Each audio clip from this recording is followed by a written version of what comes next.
All right, well, we're gonna get straight to it. I got my boy Noah in the building. Noah is one of the definitely the coldest Houston photographers. I wouldn't even say photographers, really a full out creative. I know recently you well not even recently, something that you've been working towards is, further expanding into film.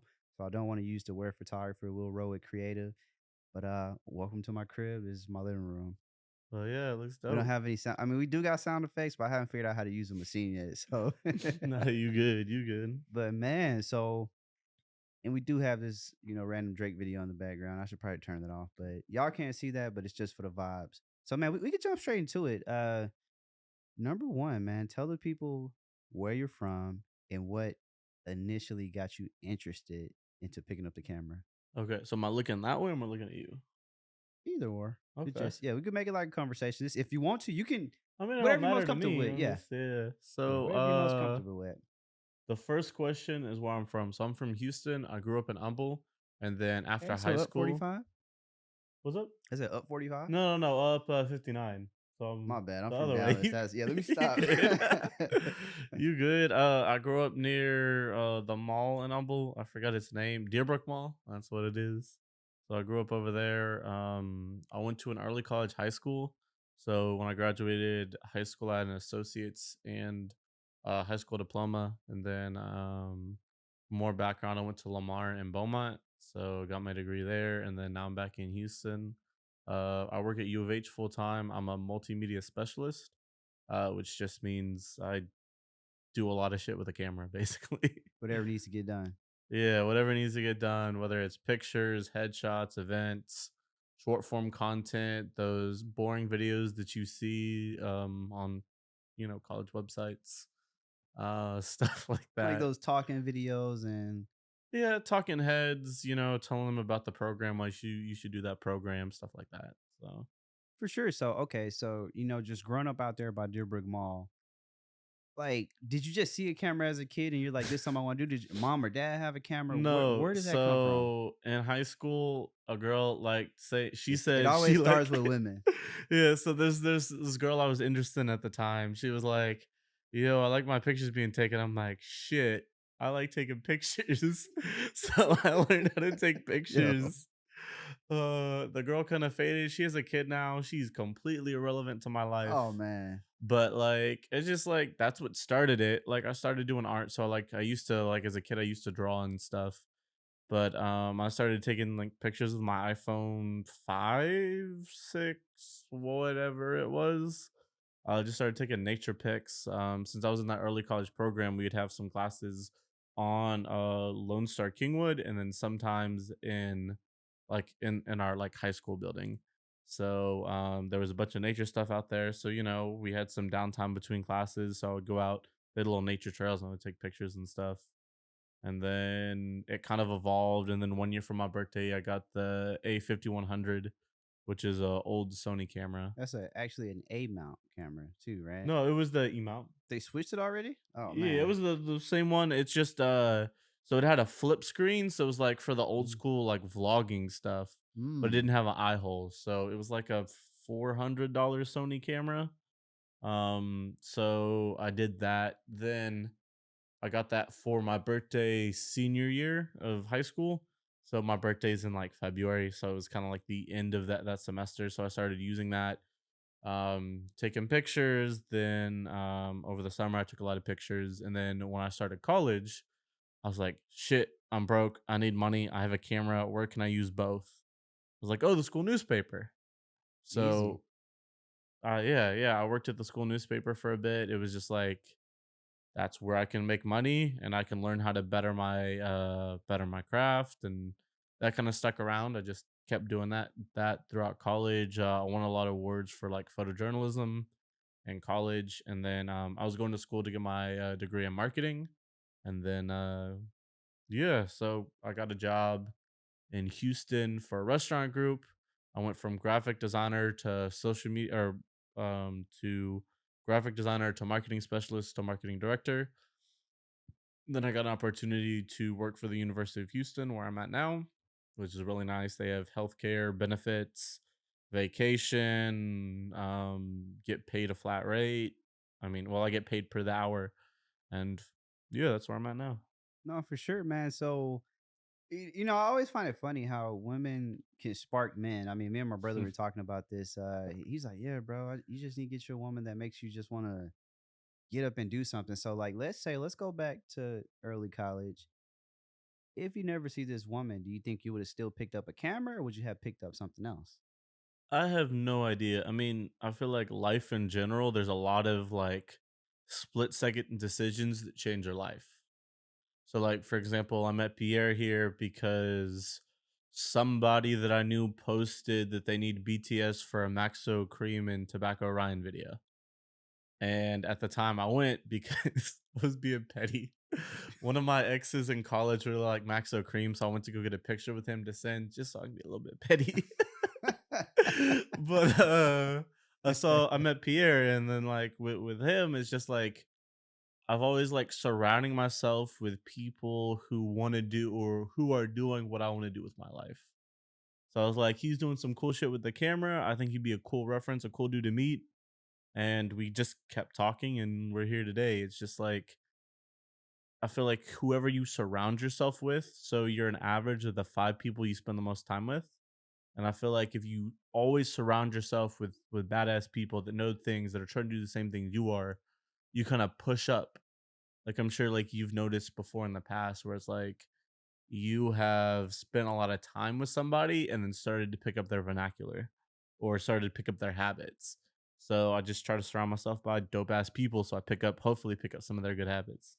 I mean, I think that's a smart thing to do, to be honest. And damn, so you become an average of the 5 people. Like, I've never heard it explained in that way, but I could definitely see how that's possible. How do you feel like, just because early, I went to like a regular high school, right? Yeah. So we had AP classes and stuff like that. If you pass them, you can get your credit. But like you said, going to early college where you can really have the opportunity to get an associate's Yeah. with a high school diploma, Yeah. which is, it puts you ahead. Yeah. How do you feel like being in that type of program prepared you for, where you are now? Because I feel like it's definitely more challenging, but also it kind of just gets you like, what, I need to be thinking ahead at a young age. So Yeah, so that one it's kind of like the high school past that I had was a high school that wasn't really renowned for the education per se.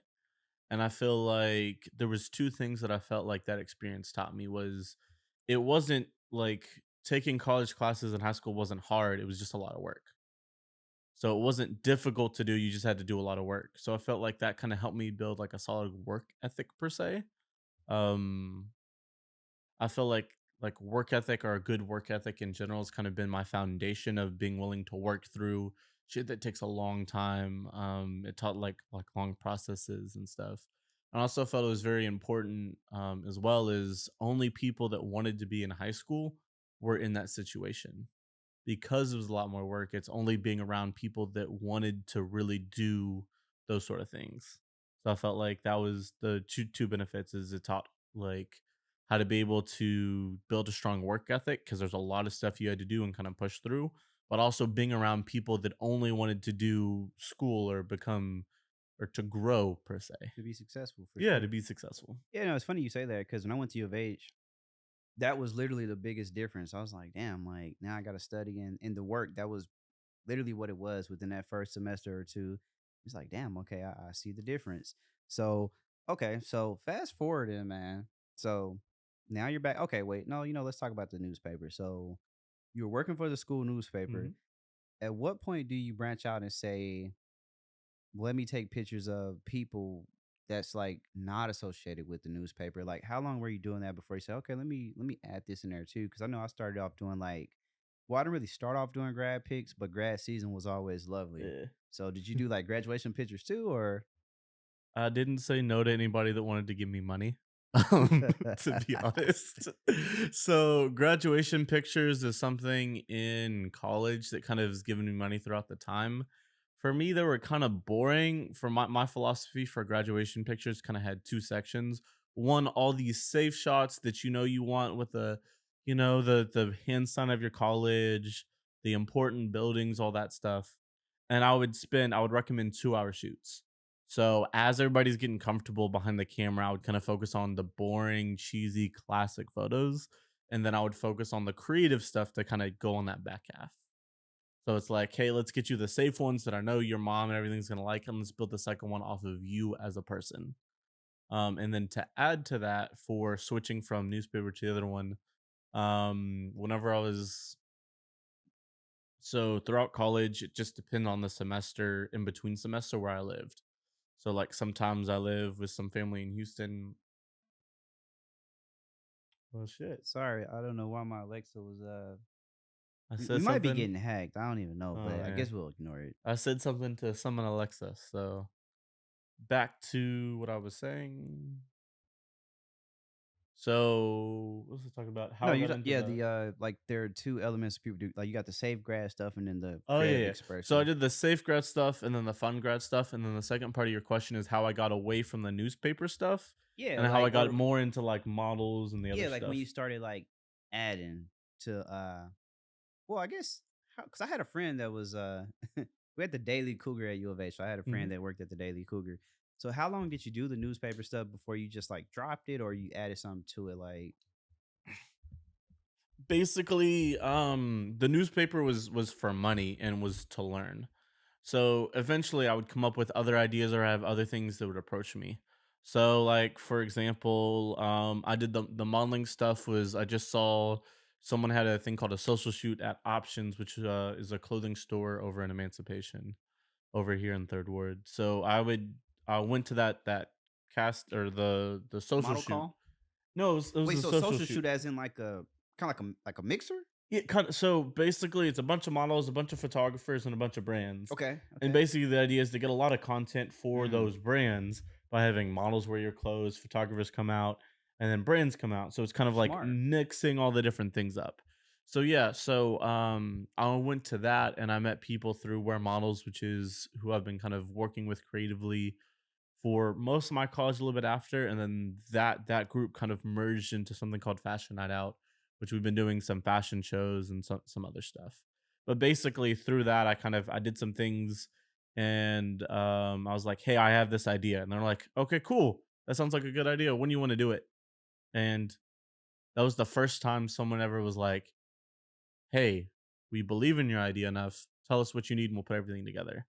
So we did it at options. So it was the idea that I had was the making clouds out of water bottles. Hmm. So basically, it was the stuffing that you put into pillows. We hot glued those to water bottles, put lights in those, and put fishing string around it and hung it from the ceiling.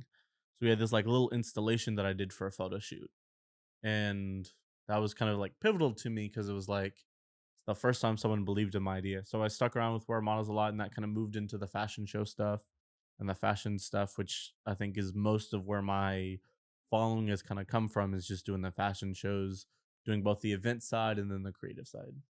I mean, you just said a lot right there. You said you had the idea to put the like the cotton with the lights into the water Yeah. bottle.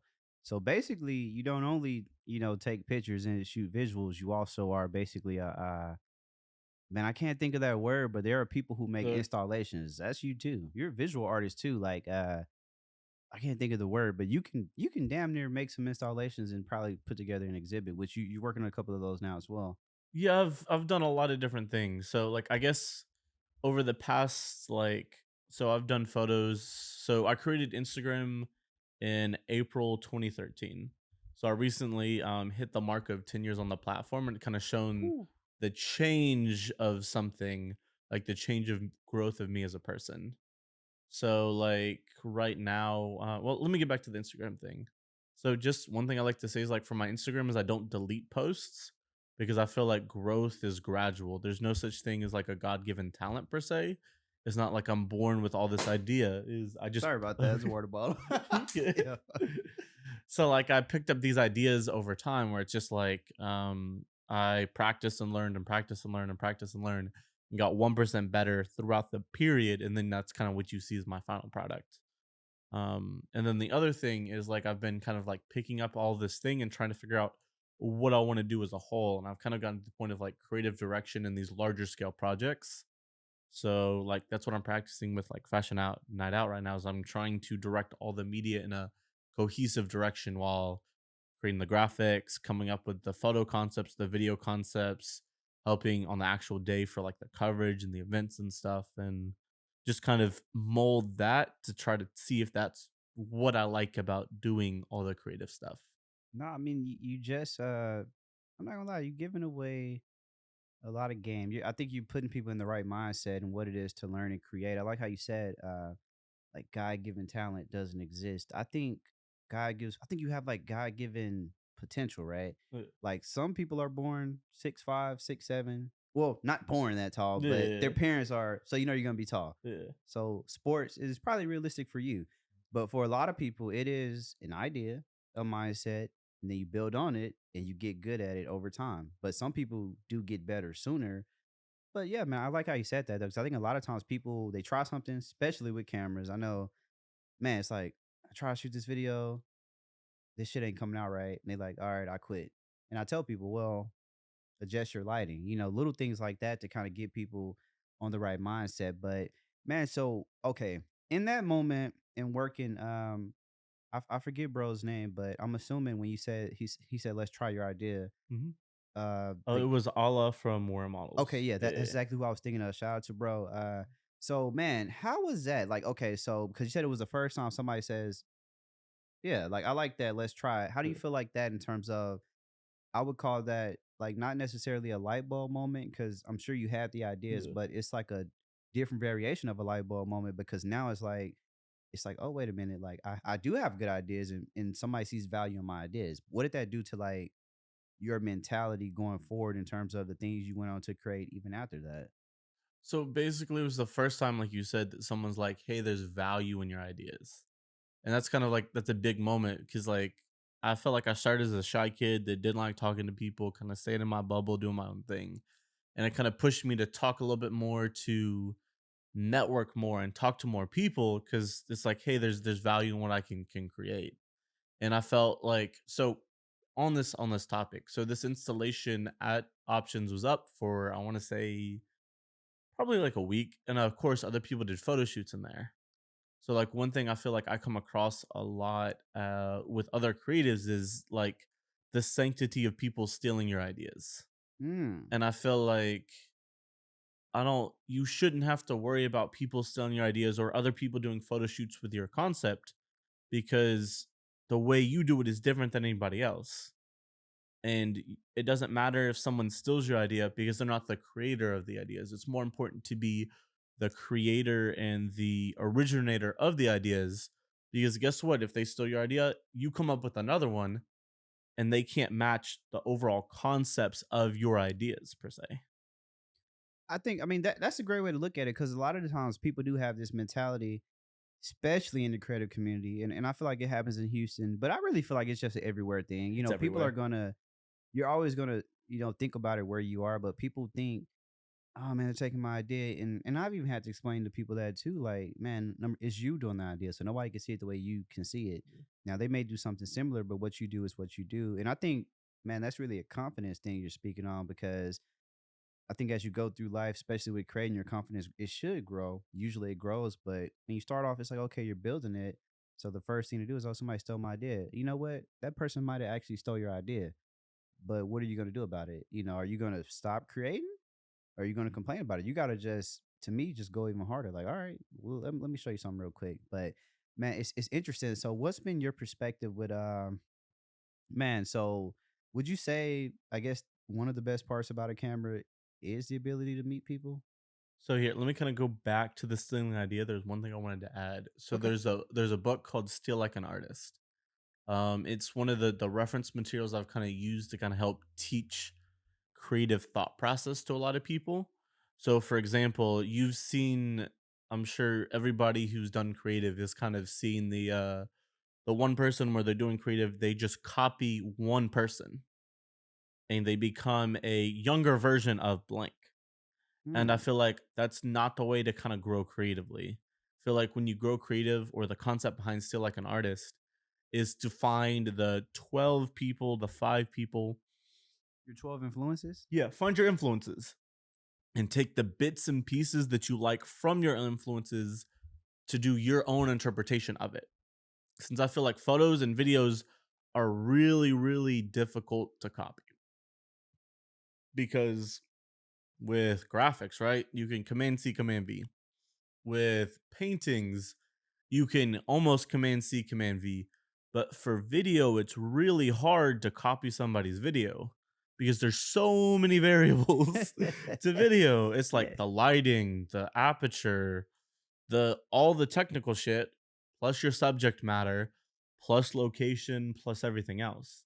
Like, I mean, you can attest to how hard it is to be yeah. able to copy a look and a feel. You can get something similar, but getting that exact thing, and that's the thing with creating. Like you said, you can Command C or you can Command C, Command V for graphics and things like that. Yeah, But for the video, it's so many different ways to do a lot of the same yeah, things, and ultimately it comes down to what you have access to. But yeah, no, man, you're absolutely right, and I think people focus too much on that whole aspect. But it's funny you say that because when I think artists copying each other, I always think of the guy who man, it's messed up that I can't. I'm terrible with names, but the guy behind like calls, mhm, how like he took like basically like Mickey Mouse and mhm, like not only did he make his own interpretation of that, if you go back to what he was doing originally, his friend worked for like the NYC, like he was unlocking the poster things and basically drawing on them and putting his thing, which is, and he got extremely famous for it. yeah, So I could understand why people see value in that, but it's like, you never know. Like every artist has different paintbrushes, and I yeah. think a camera, a video, picture, like a lens, just a different tool in the bag. Yeah, because I feel like our tool is unique in the sense because it show how life is. For example, it shows everything in that instant. Because I mean, as a real world, it's like photo and video cameras in general reflect how the world is. Because you can once you get to the high budget, you can put the world the way you want it to be. There you go. But most majority of the people that use cameras show the world as it currently is. It shows this room how it is. Like again, when you get to the heavier stuff, you can change different things. You can copy us out of this living room and put us into a different living We room. can green screen. You can get green screen for our terms. But you can do a bunch of different things, but like this shows the world actually how it is and not how you want it to be. And you kind of learn how to navigate that space. Yeah, and I think that's the thing that's just creatives have to learn. Man, what would you say has been the most challenging aspect of being a part of the Houston creative scene specifically? So the Houston, well, did you have a question before that that I kind of moved Uh, around? man, I probably No. did, but it'll come back. We'll just Okay. because Okay. I like I like to keep it authentic. What I Yeah. do is just for the record, everybody. I'll usually have a couple different topics on my phone, but in order for I feel like you to actually get to know the person I'm talking to, because me, bro, I don't speak to people for no reason. Like I Yeah. only speak to people that I speak to people, but if I'm inviting them to come sit down and chat, it's people like I know a piece of your story, but number one is people that I respect creatively and I like what you're doing. So I'm like, you know what? We have a lot to talk about. I say that to say I have a couple topics, but we get to those later. But yeah, man, we just go with the flow. Like Okay. and even just being a creative in general, maybe we'll start with the broader question first. What has been one of the most challenging aspects of just being a creative in general? Because at the beginning you mentioned this, right? Working full time and still being a creative. I think that within itself is Uh, already something that a lot of people struggle with. uh, So, what would you say is the most like, just the biggest challenge you've faced, whether it's past, present, but just being a creative? So there's two parts to that question, so I'll kind of break it off into the first and the second. So the first is me being a full-time creative. I work for U of H full time and I create stuff for them in the corporate setting. So it's a box that I have to create in of certain things that they need done. And for me, the way my brain works is that stuff is just to make money. So I do whatever they ask me to do. I have a little bit of room to kind of create and make it different, but that job itself is just to make money. Then to be creative fulfilled, I have work that is outside of that. So for example, some of the model shoots, some of the photo concepts that wouldn't make sense in their creative cinematic Instagram universe or their creative universe of a college. So like for example, what is some stuff that I've done that doesn't fit? So for example, the vertical video stuff, like I've been messing around with shooting horizontal video, turning it sideways and pushing reels like out like that, but that's not something that fits their creative version. Or some of the photo shoots, for example. Like shooting in some of the studios. Like I really like shooting at Noir Studio. They have a bunch of Is that the pre-made one that has sets. the is it yeah, okay, yeah, that's what I was thinking. That's the one that has all the Yeah, it has it's all the by rooms. Sandman. Yeah, it's by Okay, yeah, Sandman and yeah. has I the rooms. just making sure so Yeah. y'all can know this the studio he's talking about, go back, rewind it, write it down. I need to go there. Yeah, so it has I really like the owner Julian. He has a background in film production, so he makes sets that can be shot in the right way. So the lighting is on point, everything's set up from somebody that's in that background that knows the stuff. So he has I want to say 8 locations you can shoot in. So one of them is called Pink House, which has 4 separate rooms in it, and then he has a white room. He has like the white room is just like the modern. I want to say, what's that dude's name? Do you know the one that does the marble sculptures? Has the Porsche? Does a lot of. He recently did a collab with Pokemon where it's like plaster with like crystals coming out. Anyway, Okay, so no, but it sounds amazing. I'll find it and I'll send it to him and he can put it on the screen Yeah, or I'll tag you whatever. because no, see, that's the thing. Noah is way more plugged in than me. I live in the space I create, but sometimes I'm not aware of what's going on. Like I'll have to like watch on it. Like I'll be so wrapped up in like just Pierre's world. Yeah, But yeah, he's really putting y'all on something that I didn't even know existed. I know about the studio, yeah. but when you just went beyond the Yeah, studio, you good. he just even lost me. But it's cool because we learning today. It's what this is about. But yeah, there's a Moroccan room, there is a motel room, it's like an 80s motel. There is a there's like a tropical room, there is a couture room, there is a like a neon sign like space, and then he has like an outdoor studio that has car stuff. But basically there's different worlds of creative. So I also have this category where I call utility creative, where it's like I'm out there to like meet people, to gain experience, to get better Network. at shooting video. Mm. To there's a reason I'm doing it, and I may not be paid for it or paid well for it, but there's a reason that I'm doing it besides money or for fun. And then the last category is just for fun. So like there's creative ideas that I want to have out. So like for example, it was that cloud shoot that I talked about. There is some other ideas. So I've been messing around with long exposure photos so you get kind of that movement. I've been messing around with wigglegram. So I have a lens that's 3D printed that allows you to get the wigglegram, or I'm sure you've seen those film cameras that take 3 pictures at a time and Uh, then kind of wait a minute. I have a camera that does that, but you said you had a lens that's 3D printed so that way you don't have to you pay have a for the lens that film. does that. Yeah, but it's 3D printed and it has little plastic things. It's crazy I'm trying to cool. hop on Google right now because I have a camera from Japan that's like it's lit. It does that on film, but I didn't really. It's crazy, man. You know what? It's crazy, but it's not crazy because you're thinking about the advancement of the technology. So Yeah, I'm not really surprised that somebody figured that yeah, out. But I definitely bought a camera like maybe 2 or 3 years ago yeah. for that exact purpose, and now you're telling me I can go get this 3D printed So thing that does the same thing. So the dude that made it, it's Chio something. Again, I can send you all this stuff if you We want need it. that. But he did a Kickstarter campaign, so I hopped on the Kickstarter. Took him about 2 years to get it, and then he realized he didn't want to do this with his life no more and run business like that. Wait a He minute. just wanted to get back to creating. So I think I have one of the only versions of this, unless a bigger company kind of takes it up. Bruh, like I gotta okay. I'm don't worry, we're gonna find that. But yeah, so it's that. I mean, that's as a creative, you dabble in Oh, different okay. businesses. Wiggle lens. That's It's called a wigglegram. That's the way you can find it. bruh. But they have the. I I didn't mean, know if this you thing go to my existed. Instagram again, if you want to, I can send you the stuff. That way you can show it on the screen if that's Wait, are something you you're able interested in. to bro, no freaking and is it E-mount lens? Yeah, the Sony E mount. He printed different lens mounts. I just like I said, it's kind of like. So you're making this with digital images. Mhm. So God damn, I need to buy this right now. I can show you the different Oh shit, man, like but I it's feel like I found cool. it, but like Yeah, that's it. That's it. I'm like, damn, I did not know this existed. Yeah. So like for me, I'm interested in a lot of things, like kind of categorize it and catalog it. So that's kind of how my brain works. I'm like, oh, I see that. That's cool. I put it in a save folder on Instagram.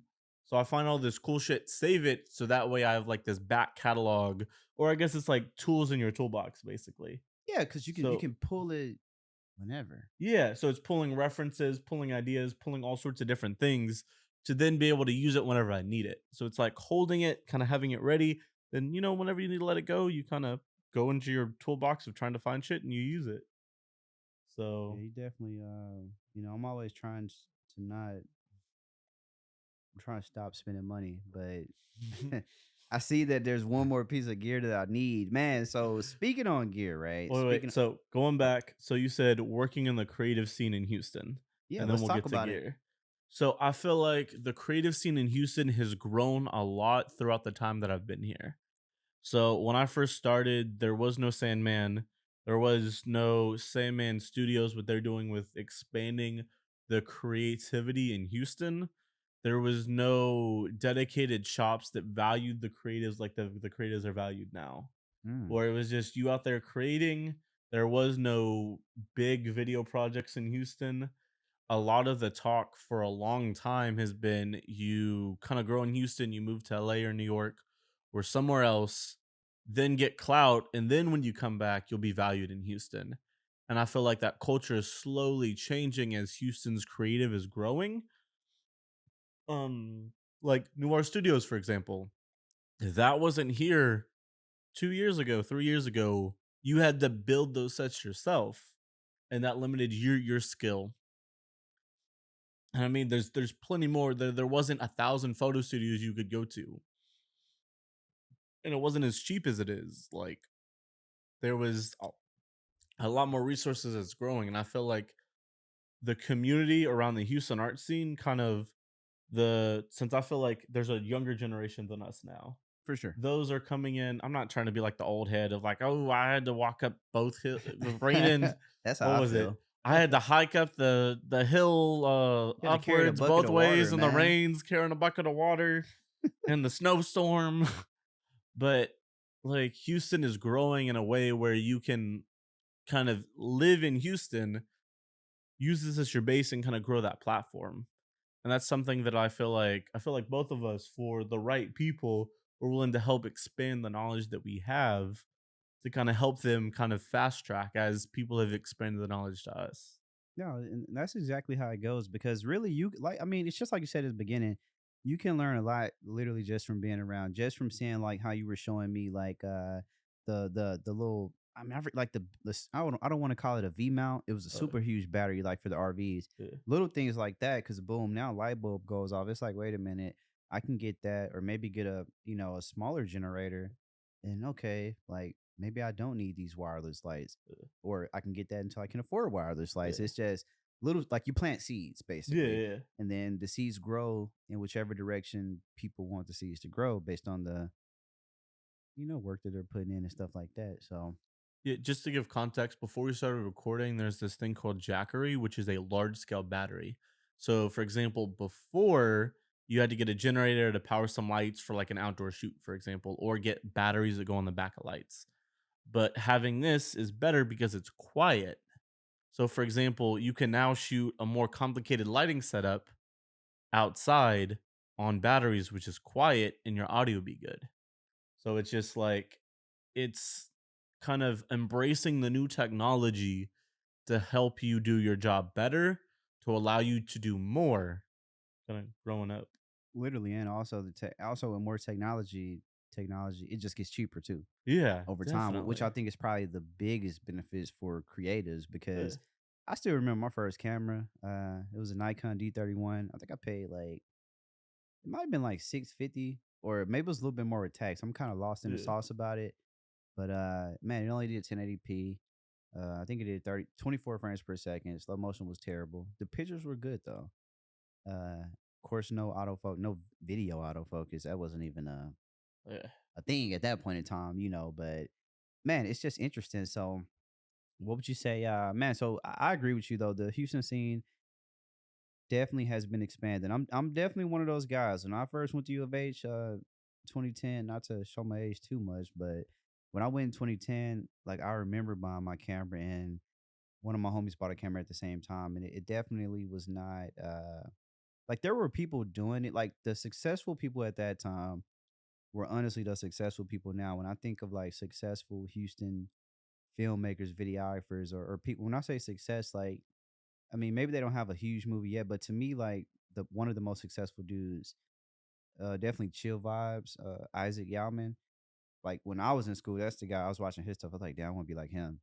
When I was in high school, I was watching Mr. Boomtown, but Mr. Boomtown, like that generation of people are even older. But Isaac Yalman, he was like new kid on the block, so and his shit was like super like he's still killing it. Like to this day, he has a creative space on Peer Space, like getting awards, all type of stuff, which isn't surprising because he's good at what he does.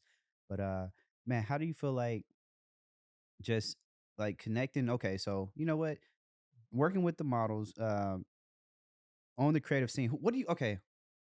What do you enjoy more? The Houston scene to me is like this. You can correct me Yeah. if I'm wrong. It's a ton of people that want to make music. Mhm. Originally, I would say it's mainly rappers and singers. I think over the last couple years, it's just been expanding. Of course, rap is still like a dominant genre, just hell in the world at this point. But the model community has like risen too. Yeah. Like that's which do you like?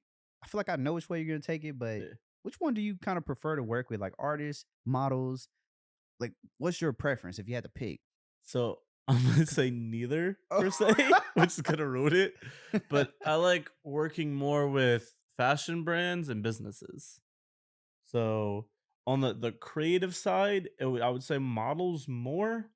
It's just again, it's trying to figure out like what do you want when working with these people or working with any people in general. I feel like these people is a weird word, but what do you want to work with With when these working? creatives, Well, with this group of creatives in general. this genre. Yeah. So, for example, like I don't really like working with artists because at my skill level per se of being able to create content or my skill level when I was creating content for artists, it was a lot of people that had bigger egos that were not fun to work with that wanted me to come out for the free It was and a respect thing. yeah. So most artists that I've worked with in the past have not been fun people where they were wanting me to come out and then would be funny about the money or all sorts of things. So that's something that's the genre that you're in more where I haven't worked with artists in general in that Yeah, way. that's definitely that's literally like our contrasting point. Like more on modeling side, more on the artist side.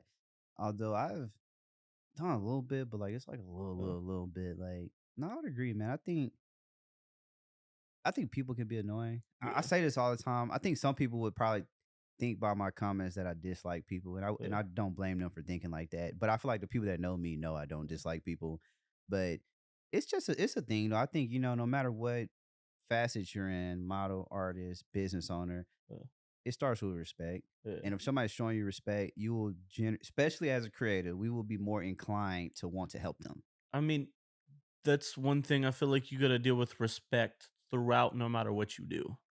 Because when you come in with respect, you come in with that layer of trust with other people that they're going to create the vision that's necessary.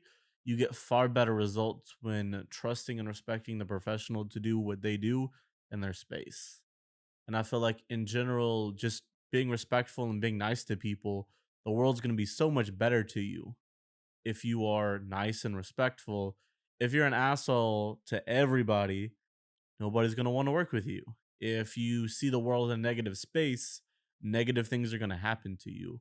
So overall, you if you see things, if you respect people, if you're kind to people, if you see the world in a better place, normally the world's a little bit better to you. Even though there's a thousand things that could happen to you that are out of your control, if you kind of stick with those things, I feel like you attract the right opportunities. No, it's absolutely right. You literally get out what you put in, but Uh, just like you mentioned, some things in life you simply cannot control. That's why I think life is a lot about how you react to yeah, situations. You mentioned something earlier that I think is extremely important. You mentioned a lot of things that are important, but you talk about like utility projects or yeah, utility like that. yeah, You categorize it as yeah, like utility. I don't want to say utility work, but yeah. so a lot of times you have people who feel like this is okay. Like I've experienced and witnessed people who Mm, bought a camera and literally, they want to get paid for the next shoot. Me, I started out my first camera. Like I said, it was a Nikon. I still remember my first paid shoot was I was at U of H, $50 paid shoot. My friend was like, "Hey, bro, you want to come take these pictures at this NAACP event?" I literally bought my camera just for me, and I was like, "All right, like I ain't doing nothing with it." How do you feel like those utility projects or those, let's say, low paid gigs, like? Because in some of those situations you can learn and grow a lot, but a lot of people are like, "Well, if it's not this amount, I don't want to do it." Do you feel like people are doing themselves a disservice by not taking on some type of projects like that, or? So there's a YouTube channel that I watch called The Future, which I think you do as well. They talk about creative education, kind of the business side of creativity, as well as how to get better in certain skills. So, for example, I think it's very clear when you take a job, you understand what you get out of that arrangement. So, for example, it could be money, it could be skill, like you want practice in that industry to become better. It could be that you want to get closer to the people that are doing that. Like I said, how I mentioned how I am a average of the people I spend the most time with. So let's say you want to get closer because you want to become more like that person. But as long as you go into, well, as long as your expectations are reasonable going into what you want from that event.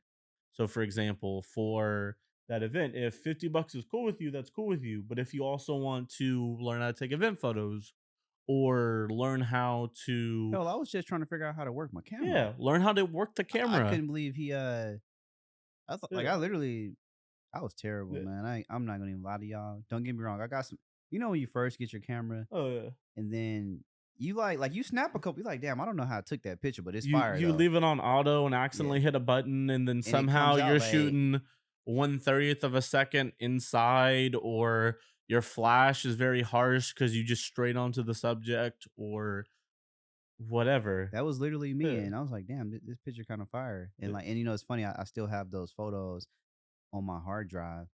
It's like, I guess I've always been a type where I feel like once you feel like you're good at it, you should be paid for it. And then that amount should just be, but I feel like there's always that learning yeah, period of, it's kind of like going to trade school or boot camp. It's yeah. like, man, let me figure out, because I swear I couldn't even, shout out to my boy Jesse. He didn't know I didn't know how to work the camera. He just knew I bought a camera. Yeah. So he's like, all right. I'm like, well, shit, I'll come. Like, Like, to add on to that, like right now I do a bunch of stuff. So like, for example, for like the fashion night out stuff, I don't get paid sometimes, or I don't get paid a lot sometimes. But I have an end goal of what I want to get out of that experience. So for example, I want to learn how to manage a creative team and manage an overall creative vision throughout a larger production. So then I could sell that service to another group that does fashion shows, or sell that service to a brand or something else. So it's like I understand my end goal is I want to learn, and I won't get paid to learn this. I'm not paying somebody else to teach me this skill because I don't know who does this, but I'm getting that experience. Another example, after this, there's an event that I'm going to where I'm just shooting video clips for free, where it's just like I want to learn how to use that camera more. I want to get exposure from the people at the event, and I'm going to chill with some of the homies. And then that's what I'm getting out of that experience. And I feel it's very important as a creative, when you're not necessarily doing something that you're getting paid for, is to understand what value you want to get out of it. And if you can't tell yourself what value you're going to get out of it, just say no. Like, for example, for the fashion adult stuff, like I said, if I felt like they were assholes and they didn't listen to me and they did all the things that annoyed me, I would just stop doing it. Like, you have the freedom to say, I want to do this because of this, or I don't want to do this because because of of this. this. Oh man, And that's, you have the ability and freedom to be like, well, is this worth it to me or not? And if you can't figure out what value you're getting from the free or for the paid, then don't do it. I mean, it's literally as simple as that. Let me ask you this: when you pull out your camera, whether you're taking pictures or doing videos, does it bring you joy? I would say it's kind of a mix, depends on what I'm doing. If you're asking, it's kind of the scale, right, of joy and money. So I want to buy new gear. For example, it's like the event stuff. I don't enjoy doing that most of the time because most of the time, to be honest with you, if you're doing events with a bunch of people, it's people that want to feel fancy. It's people that want to look like they got money. It's people that think they're important and they're the ones that bother you. Hey, can I get a picture with blank? Can I get a picture with blank? What's Can your I get Instagram so I can say the picture? No. a Can Can you I get a video with blank? Can I do this? And like I hate those events, but guess what? Those are the events that most of the time that I get hired to do because they pay. So it's just like it's the value of joy versus money. And I feel like for photos and videos and picking up a camera, sometimes yeah, sure, I enjoy it. Sometimes I don't, but it's like that's kind of one of those things where it's like I don't drive all my happiness from a camera.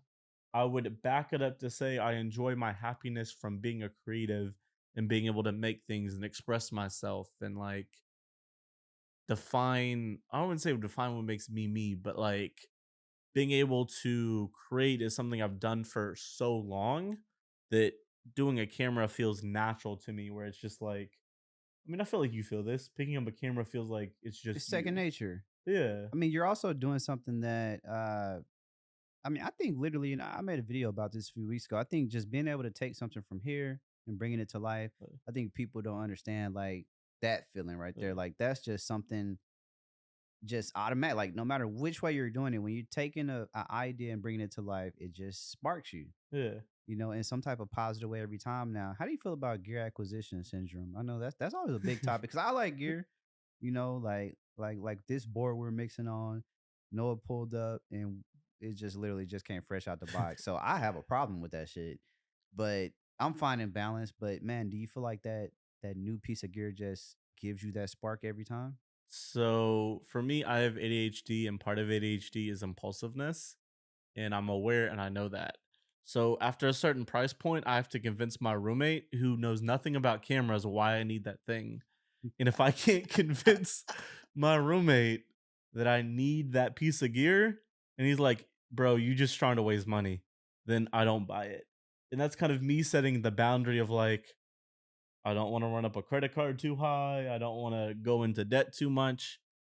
And like, or I don't want to dip into my savings too much. But if I can convince someone that doesn't know shit about what I'm doing that I need that item, then I get Yeah, see, I'm not gonna lie. Like me, there's none of that. I like literally if I it's like, yeah, like man, it's like I'll watch a bunch of videos on it and I'll be like, you know what?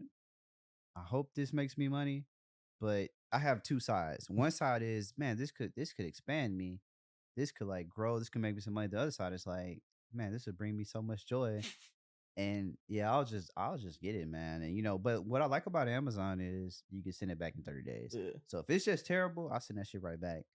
But man, it's smart that you do that because I don't think people realize how expensive it is to, a lot of people will say hobby, right? I Yeah. call it a passion. I don't think people realize how expensive Yeah.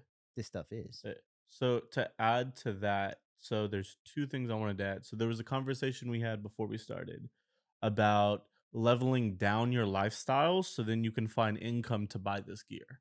So for example, since I'm doing an event afterwards, I have my gear over there. So just to give you a breakdown of what I have with me and about the cost and then how I was able to acquire that money to then be able to get the items that I have over there. So Pierre said that he's been in this space for a little bit now. It's a really nice space, but for a while he lived in a worse place. So then he could use the money that he made to buy the gear like this, like that, like that, like that, like the lighting, like everything in here. Hell, even the couch. Shout out The, to my mom the though. It's couch. her it's her swag. Y'all all right? Shout out to hey mama.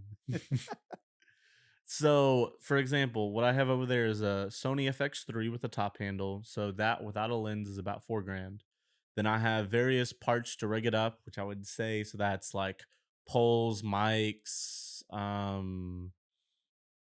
Handles. ND filters, handles, the screws, Even probably even the about lens, like the lens I got that used off of Autorama for like 900, 800, which is the steel thing which is a normally steal. 12, 1400. SD card I bought, it was a 256. It was about $1 a gigabyte. So just the video part of what I have over there is about 5, 6 grand.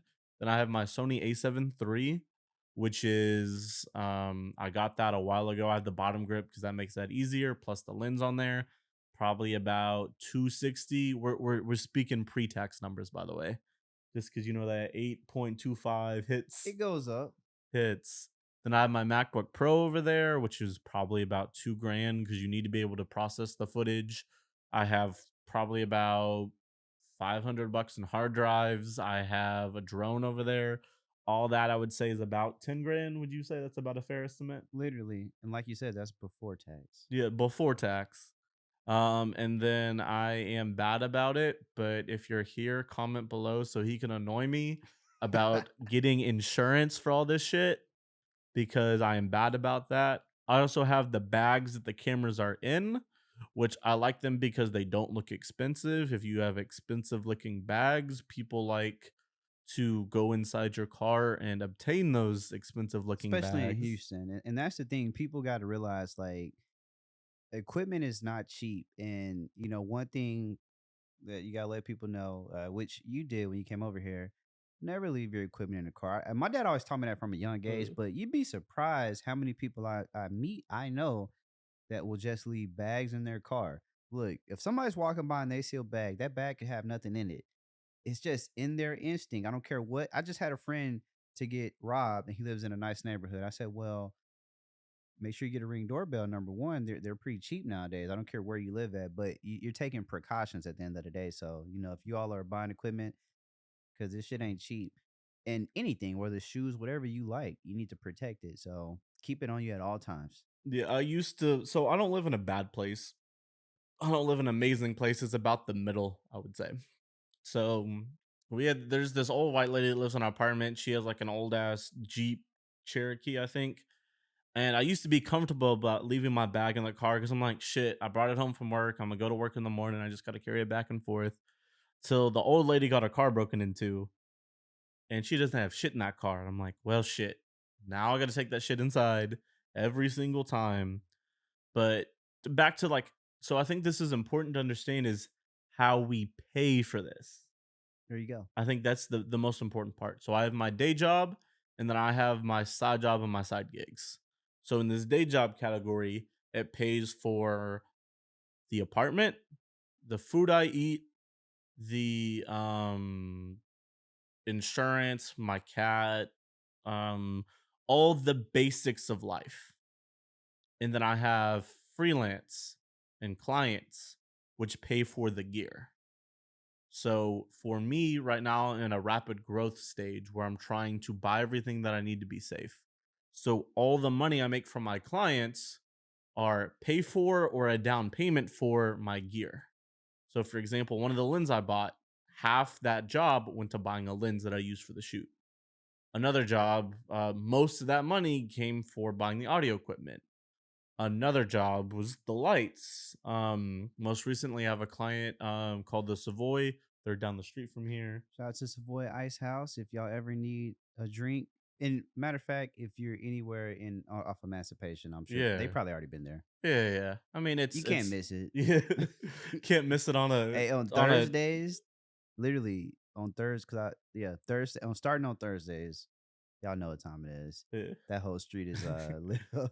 Yeah. You can't miss it on a Tuesday night, a Wednesday night, a Thursday night, a Friday night, a Go Saturday during night, the a week Sunday if you night. want specials. That's what Yeah. one thing. Just side note, people, if you're going out, if you go during the week, that's where you'll find specials. Yeah, I mean, so they have a different atmosphere too during the week. They're more chill, relaxed. During the weekend, they get kind of crazy.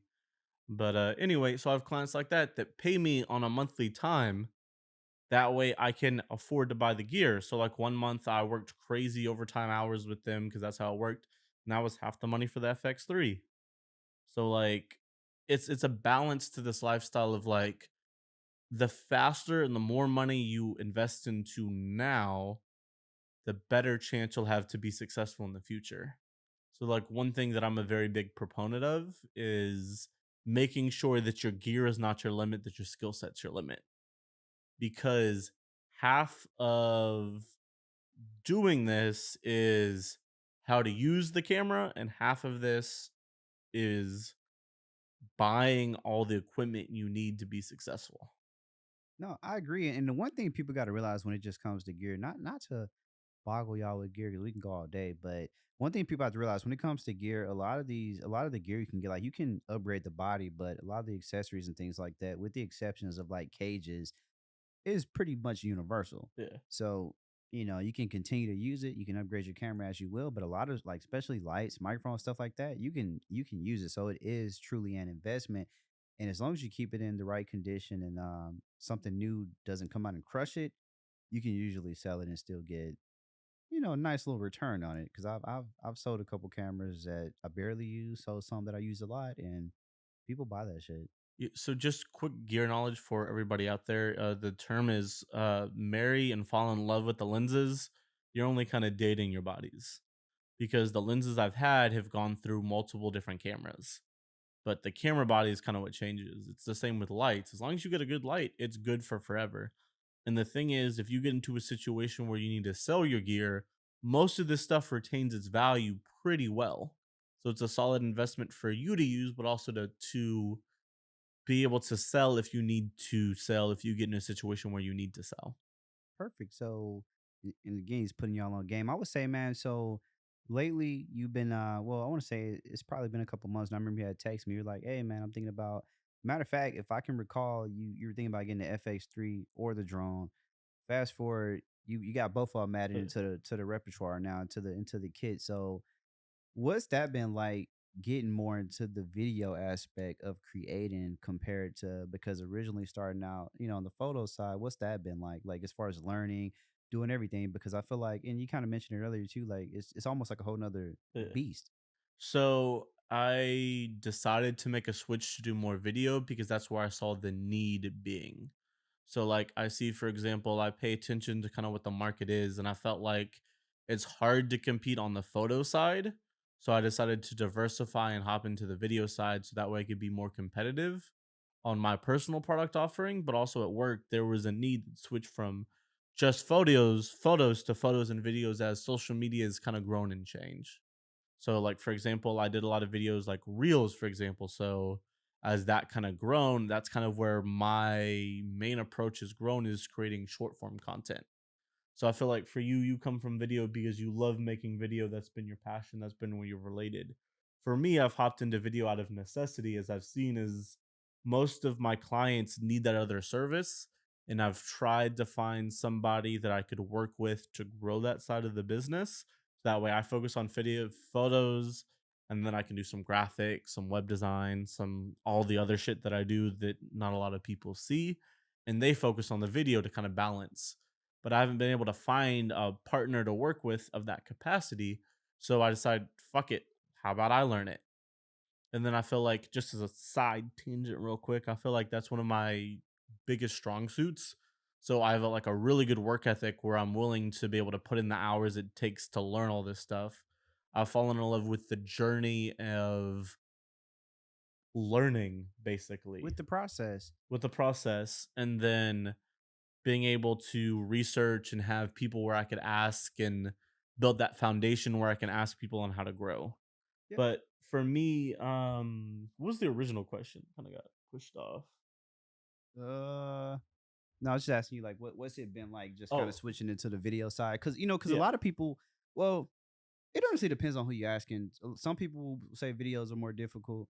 Some people will feel like photography is more difficult. It kind of just, but there's a Yeah. learning curve though. Yeah. Is more so. So the way I kind of separate photo and video is photo is capturing 1/60th of a second perfectly, or a bunch of 1/60th of a second perfectly. Video is putting together a cohesive story, Mm, which you can kind of guide the process. So for me with photos, you just need to know the technical stuff. You got to be able to use your lighting correctly, and then you have to be able to frame your subject. I feel like those are the core three basics of photos. For video, you got to add in audio, you got to add in storytelling, and I would say you'd have to add in movement. So you have that yeah. whole nother layer that adds on top of I mean, I that. think honestly, audio alone is annoying as hell. Like, I mean, audio. yeah, like audio and that's the one thing people don't realize. Like, yeah, audio alone, man. Like, it's like when when I did like my first ever short film. So boom, we're shooting it, right? Well, matter of fact, we did a feature. If it's more than 45 minutes, it is technically a feature. We did it on accident. It was like 47 minutes. So we were planning out this, like, yeah, we're gonna shoot this. I'm like, bro, where the script at? Cool. So we like, all right, well, let's shoot. So I'm like, okay, damn, what we gonna do for audio? I had a Rode mic and I just put it onto the top, plugged it in. And over time, after we shot that, I realized I'm like, damn, why we didn't have like a boom mic so we can get like real good audio. So for the second film, we got a boom mic, right? But it was a bootleg boom mic. I literally took a studio mic that I had in college, put it on the pole, put an XLR, we rigged it up, and it's like I say that to say audio is a yeah, audio will make you like it'll mess with you Yeah. for sure. Audio is So hard. so to add on to that, I feel like you said something that's very important for aspiring creatives. It's we still make mistakes every time that we shoot. We are not gods, we are not perfect, we are not the next incarnation of the best thing in the world. We Not ourselves make yet. mistakes. I mean, I would say in general, You don't I don't start out as yeah, LeBron James. People yeah, got or Tom Brady. Like people got to realize yeah. you don't start out great ever. But I don't trust anybody that says I have mastered something because there's nothing you can truly master. So basically, all these lessons that we've learned from making these mistakes, that's how we've gotten to the refined version of what you have now. Like, for example, this, what we're speaking on now, is an ideation of what this will eventually be. And it's a iteration of it. And afterwards, Pierre's going to watch it and be like, oh, I really liked this. Let's do more of that. And I really hated this. So I'm going to do less of that. And that what I feel is growing as a creative is understanding what that process looks like and how to do that and focus on ideas and large scale topics and um, concepts and all that stuff, and being able to refine that into something else. And I feel like Yeah, that's very important because a lot of people think that we just popped out with a camera and we were amazing. I think that Um, that's literally the misconception. But that's the thing with just learning in general, because everybody wants to start here, but in reality, it's just I'm not gonna say it's impossible. It's just yeah, highly unlikely, yeah, unfortunately. But unfortunately, isn't a good thing, and I think that's the problem, right? It's like, okay, I got this music video playing in the background. When I first had my camera, I was like, man, I want to like to me MTV, BET Jams, like that, like that was always the standard I had in yeah, my head. I want videos that could go on these platforms, and I think for me, I've always worked towards creating that look, figuring that out. But what I realized with creatives, especially new creatives, they tend to say, I want to do this. And once they realize that it is a journey to do it, it usually just makes them pretty much just quit most yeah, of the time. But in reality, in those moments, if you don't quit, you will actually get a lot better. yeah. So to add to that, I feel like there's a quote that I've seen from this creative that's kind of been going around. It says, "Out of everybody in the world, 10% of the people think about creating, and then out of those people, 10% continue to create." No, literally. And then to add even higher, 10% of those people are still creating in a year. No, literally, it's crazy you say that, right? I was talking to this woman earlier. She's 31. I'm 30. Now y'all know my age. But if you know me, you should already know that. But and she was like, "Oh, I saw you got, the Rodecaster." And I was like, "Yeah." I said, thought it looked cool. Amazon has pay in 12. Y'all should know this.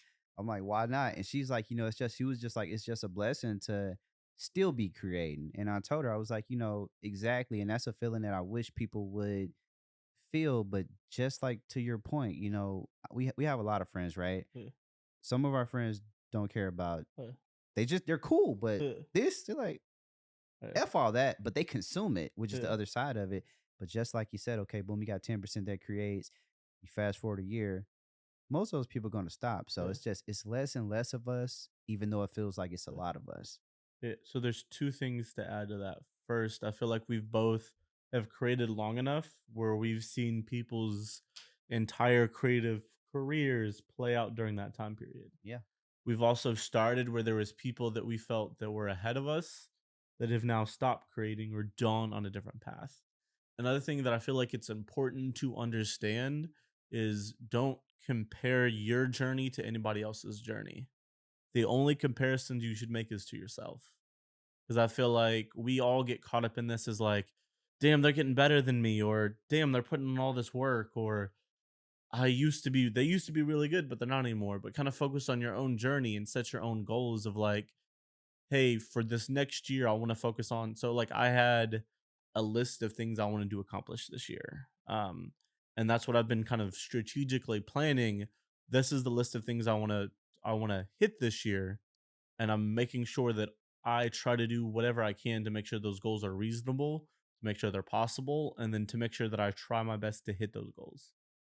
Exactly, because I mean, I think it's all up here, Yeah. and we are pretty much our. I don't want to say our biggest enemies, but I tell creatives all the time, if you don't become successful to the point that you see yourself as successful, 99.9% of the time it's because you gave up. Yeah. Like you'll get there, but and I also think like people say, like I had a friend, she's like, I want to see what I can accomplish by 32. She's 29, Yeah. and I told her, flat out, and she considered it hella rude, I'm sure, but I was like, why do you have to say you got to accomplish it by this Yeah. date? Why can't you just do as much as you can? Because sometimes it's like you're placing a limit on yourself Yeah. without even realizing you're Yeah. doing it, which affects how you go about it, Yeah. from my perspective. But okay, man. So you've been on a lot of sets. This is something I kind of Wait, wanted there's to one touch. more thing I want to add before we Oh, jump into that question. what you got? So, as you understand creative and branding into this larger space, understand it takes 7 years for a brand to be successful. That's full time work. So, just something I want you to consider is think about something 7 years ago and think about it as like how long 7 years is, and understand it takes a lot of work to get to that point. So, like, can you think of something 7 years ago you were doing Shit, I then could that you're think still 10 years doing? ago. I feel like it takes 10 years for stuff to go. It takes a long time. Sometimes it's quicker So for some people, but I would say, like, to your point, it takes time. Like a yeah, lot of most of the time, it takes yeah. a long time. So That's just what it is. as a younger version of me when I was in college, so I don't have a lot of money, I would say, but a year ago I didn't have a lot of things that I have now. I didn't have the camera set up, I didn't have the computer, I didn't have the car, I didn't have the job or anything that I have now.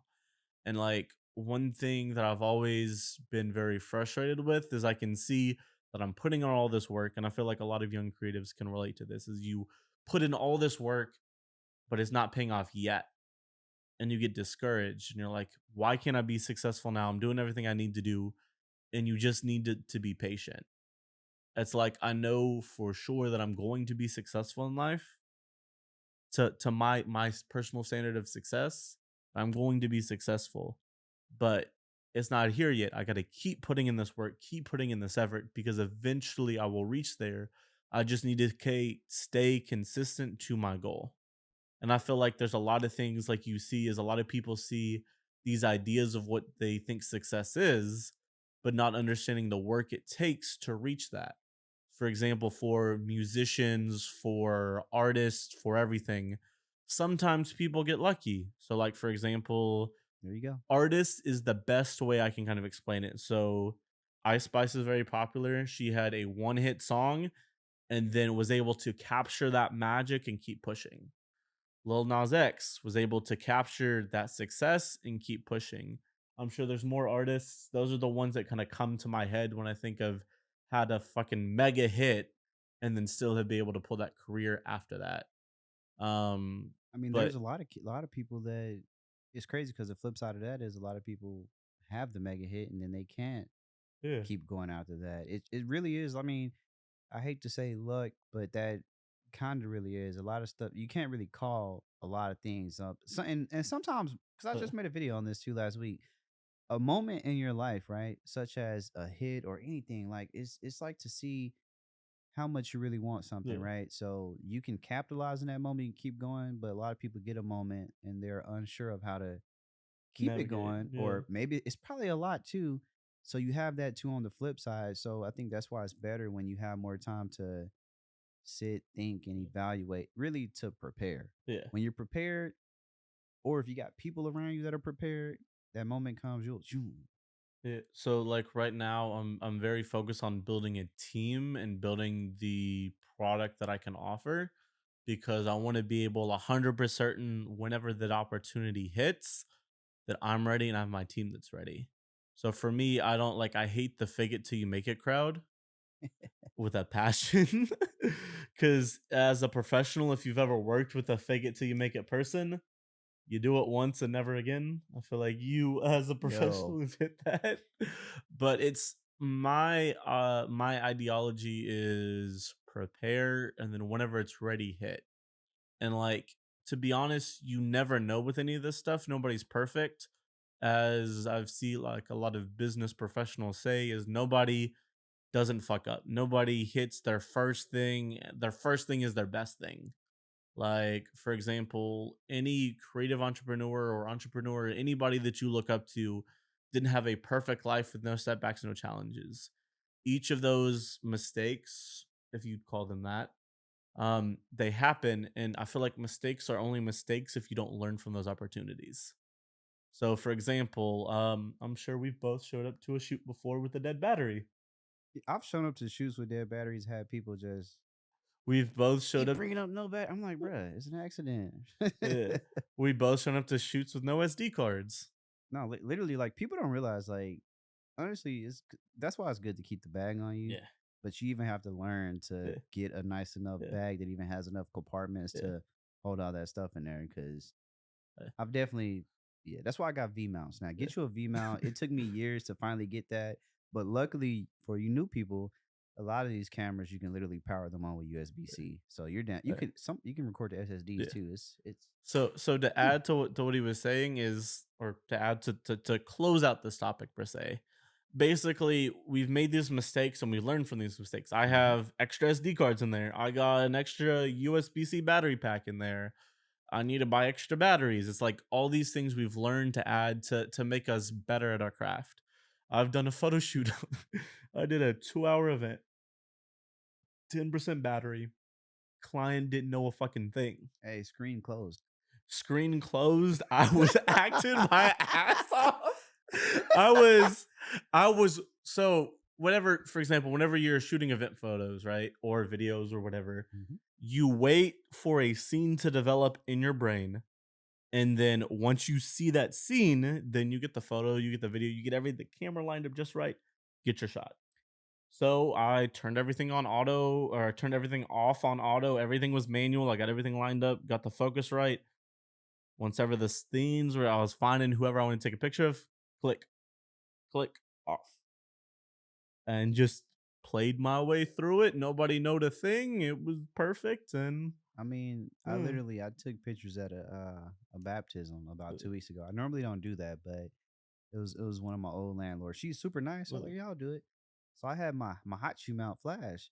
So I go and I'm like, wait a minute, this thing ain't flashing. Battery's dead. But I'm like, it looked good. So I was like, oh, I should keep it on there. But it literally happened. See, but when you're good at what you do, when moments like that happen, you don't panic. You think of a solution, yeah. which is also, it shows your not only maturity, but skill set too. Creative problem solving. I mean, that's how it literally has to So be. to add to that, so both of us have shot events where we can get the shot without the gear, but sometimes you add the gear on so it looks more fancy, so you get paid more. It's about Shoulder looking the mount, part.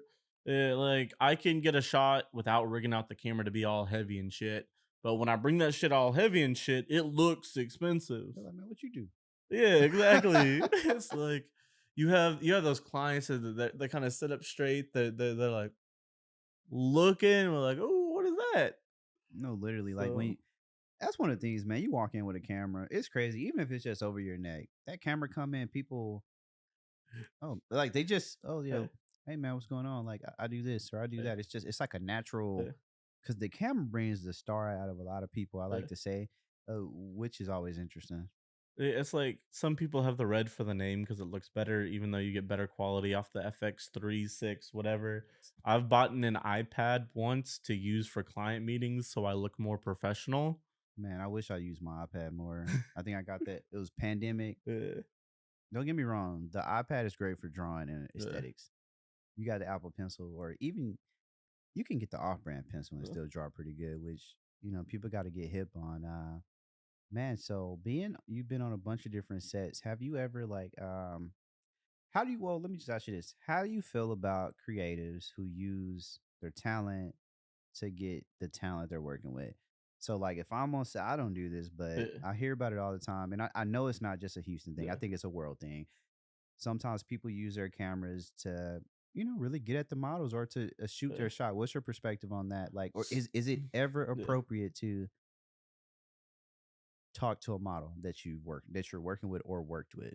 So there's kind of two levels to this. So me personally, I separate the photo shoots, the video shoots, the creative projects from my personal life. For me, I'm there as a professional and I'm only there to work with the people that are there. So my job is to make sure that they're comfortable, that they feel safe, and that we can get whatever we need to get out of that environment. So, for example, that's what we're there for. That's what we do. In the past, I've become friends with a lot of people through that process. And I feel like for me, like the way that I kind of grow and meet those people is if we work together, cool, that's what I like to having. But if we grow outside of that, that's cool as well. So like for relationship wise, like for me, I'm very like off to the point. So it's like, how do I say this? Take your time. Take your time. Uh, so basically, for relationship wise, in any creative field or any field in general, intent is very important to me and consent is very important to me. So I don't go if that are they flirting with me? Are they not flirting with me?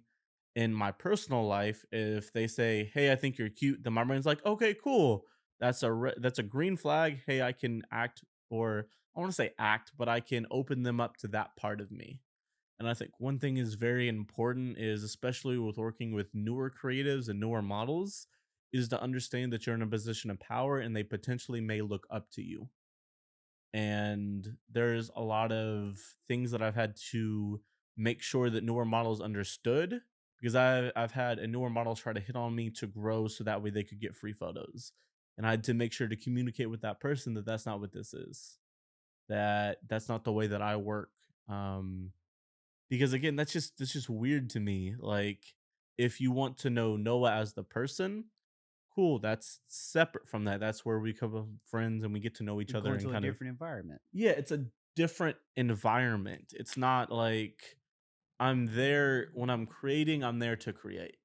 So like one thing that I'm very, very, very vocal about is I make sure that people that are in position of power that are able to help grow careers, to help grow creatively, that those are people that don't mess around with any of that other stuff. So I'm very large proponent of if anybody has felt like they've been approached in a negative way, if they felt like, hey, I'm trying to create there and this model keeps on hitting on me. For example, a lot of the guy models that I work with, or a lot of guy models that I've heard of kind of try to approach that boundary, that line of trying to go on to hit onto the female models. And most of the females, I'm sure you can speak from this from what you've worked with, absolutely fucking hate that.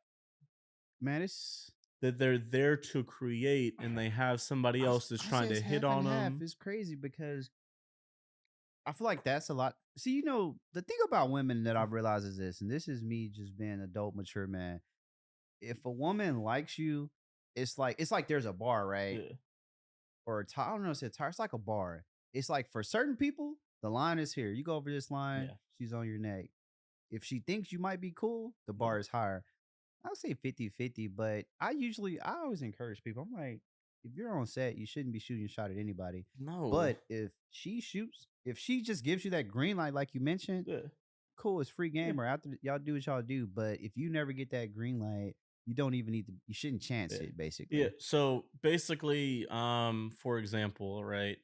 If I am on set trying to do something, right? I'm normally the main person in charge doing all that stuff. I don't have time to flirt with you, to be honest. Like, I don't have time to do any of that with you because right now I'm doing my job that I was either hired to do, that I'm in charge of doing. If you give me that green light, we'll give you my number. We'll talk afterwards. But like, normally during that time, I don't have that. So the last relationship or kind of relationship, you know how that shit is. It's Last 2023. We last person I was talking to, I met them. I went out of my comfort zone because I don't like clubs. That's a whole different thing. But I was hired to do club photos. So I met one of the waitresses, bottle girls, females that work at the establishment, the club. And then she's like, "Oh, I think you're kind of cute." And I'm like, "Okay, cool. Here's my Instagram or here's my phone number. Let's talk." And then that grew into a relationship from that experience. But That for was an me, example of the right way to do it, though. yeah, yeah, like she said, "Hey, this." She gave me a green flag. I was like, "Cool." Put it to the side. We talked about that. I finished what I was working on and kind of moved on. But like for me, it's very important to kind of have that distinguish just to make sure all the creatives I work with, whether it's clients, whatever. I guess that's something that I feel like I'm different than most other people because I don't really see I it. would But say so too, because like no, 1,000%. Because the average person, like you said, right, whether it's people looking up to you or seeing you in a position of power, the average person yeah, will utilize that power yeah, for whatever it is they feel like they yeah, want. But what people don't realize is there are a lot of women who will have more respect for a man or a woman doing her thing who isn't flexing that power when yeah. you can. But you're like, no, that's not how I do. I'm It's a respect comes with that too. I mean, it's not about that. It's more about I just want to make sure that whenever I'm creating and doing my job, that everybody is able to go there and do their job without the worry of, damn, I worked with this model, but bro, he was crazy in my DMs. He wouldn't take no for a no. Because I feel a majority of dudes don't understand the difference between being respectful or they kind of focus in and be like, they just want to hit. So that's all that they do is they talk to women, just try to hit. And if the woman don't want that, bro, that sounds annoying as hell. Yeah, no, it's that whole looking at it from Yeah. both perspectives thing. It's literally that simple because that's a yeah, that it's unfortunate. It's unfortunate. It's a society thing, I would Yeah. say, and it's definitely something that people just gotta do better at. It's like I would say you can generally tell as a man, you can pretty much tell if a woman's interested in you. Yeah. I would say I'm gonna say 98%. 90. There's like that 2% that's not giving you anything, but 98% of women they'll pretty much show you in some kind of way Yeah. that they're interested in you. Bro, I'm on the opposite side. I cannot tell for shit. So like again, that's kind of why it's like in my mind, it's like I am very like keen on consent and that like well, let's say consent's like a wide word, but it's like, hey, that I can hit on you, that's something that you want. Somebody's opening up to even be To understand or to get to know me in that version, because I feel like there's multiple versions of you as a person agreed. because you show different versions of yourself to different people. But like in any of that instance, to know that what Noah is besides this publicly facing creative version that they see, like we talked about in the past with ain't nobody LeBron James from the start. It's like getting to know the other side of that. And like again, for me, it's like the easiest and simplest way that I found out to figure out if, for example, a woman's into me is like they tell me. And like I feel like I value in my personal relationships open communication far more than a guessing game. And that's what I value. So that's kind of what I look for in the person that I work with or, that I become Yeah, just partners that with. green flag. No, I agree. And I think man, women are complex. Number one, it's because I've had times where like I would say if a woman is being conversational, she's Yeah. interested, but it's been plenty of times, and I think matter of fact, this is probably on my Instagram too. I encourage men and women to shoot their shot, but what I let people know is sometimes when you shoot that shot, it might go in a trash can. Yeah. That's just a part of it, and if it Yeah. goes in a trash can or falls on deaf ears, okay, well that Yeah. doesn't work. So, but Yeah. it's literally it's crazy because it's really different for everybody. So I guess this is more on the different side, but I feel like being a creative normalizes rejection in both in business sense, which may carry over to the other side. For example, like we've shot a shot at businesses multiple times, and it's either No message back. they don't message you back, they don't have the money you thought they did, they're not the person you thought they were, a bunch of stuff. And it's kind of like, okay, cool, let it go, move on, not worry about it. Like I find it weird that people like fixate on somebody that tells them no, both business and professional. I think, yeah, Where it's like it's or that personal. It's just like being able to let go of, hey, it didn't work, cool, let it go. no, Cause like, really, it's that I think definitely that whole society doesn't like rejection yeah, in any form of. It's like when you fail a class, right? Or you get a grade that you didn't think you were going to get. You get a lower grade, like, damn, I hate this. And I think people just that. But it's like something I was talking about last week. Moments. You can take the positive out of a moment or the negative out of a moment, but it's always up to you what you take out of that situation. It's just, but I feel like people should keep a positive mindset because, like you Yeah. were talking about earlier, it just attracts. You get out what you put in. Like, Yeah, so just to add to that in general, before I used to force things that I wanted. Not in a negative way, not anything crazy, but it's like, for example, like I would hyperfixate on the things that I want. So like for example, if I wanted a job at a place, right?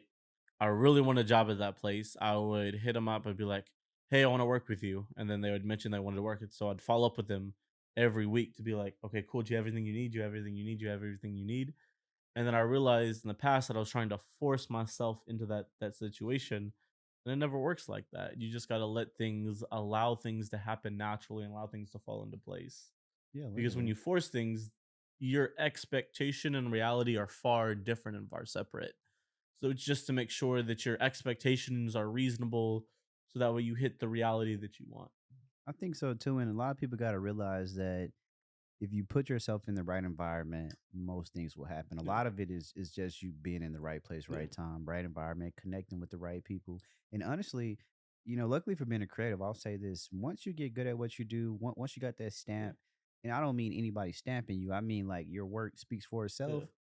People they'll know. It's a much easier Yeah. conversation when they like what you're doing. I feel like for me, I've kind of gotten to the point where I allow things to fall into place, per se.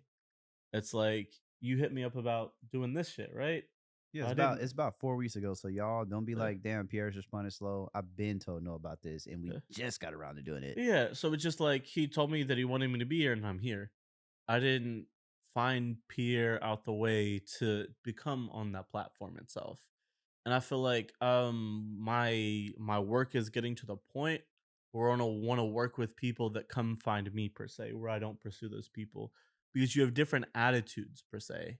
So you have the attitude of you going to someone and the attitude of them coming to you. And I feel like when they come to you, you control a lot more of the situation and you're able to create in a better way.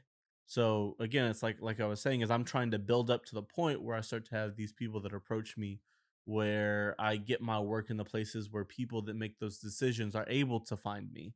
And that's kind of what I've kind of focused on for my business and my creative is I allow people to reach out to me to then handle those situations. Because normally when they reach out to me, they have the expectation of budget, they have the expectation of creative They come correct. independence. Yeah, they come Yeah. correct. And instead of forcing those things to happen, of like trying to reach out to all these places, I allow them to find me because I normally find that I like working with people that come to me rather than I come to them I per mean, se. it's crazy because like that it goes to that respect thing too, man. When people seek you out, they at that usually when they're reaching out, they've pretty much scrolled all your damn work. Yeah, They already know exactly what they want. But even better than that, they're like, this is what I want to do. Here's my budget, or they ask how much you charge, and then they'll say, okay, well, what do you think we can do? So yeah, boom, now it allows you to, you know what? I think this could be better, this could be yeah, this, which is just better than you having to, hey man, work with me. Even though it's crazy because we've all been in that yeah, space where we like, what's up? Like, I'm trying to shoot your video. Like, I had a friend, I never forget, and I'm not gonna lie, he was terrible at shooting videos at that point in time. He's a lot better now, and he reached out to this girl. He's like, "Hey, I'll shoot your video for free." She's like, "All right, cool, we can do it." His videos weren't that good, but she just ghosted him, and he was yeah, so upset. But I found it so funny. But I was like, "Bro, I don't know why she agreed to it, then ghosted you, but that happens." And now you look at him; yeah, he's gotten way better, and it's just like, hey, she probably wants to work yeah, now, but that's just how it goes. Sometimes yeah. you got to learn.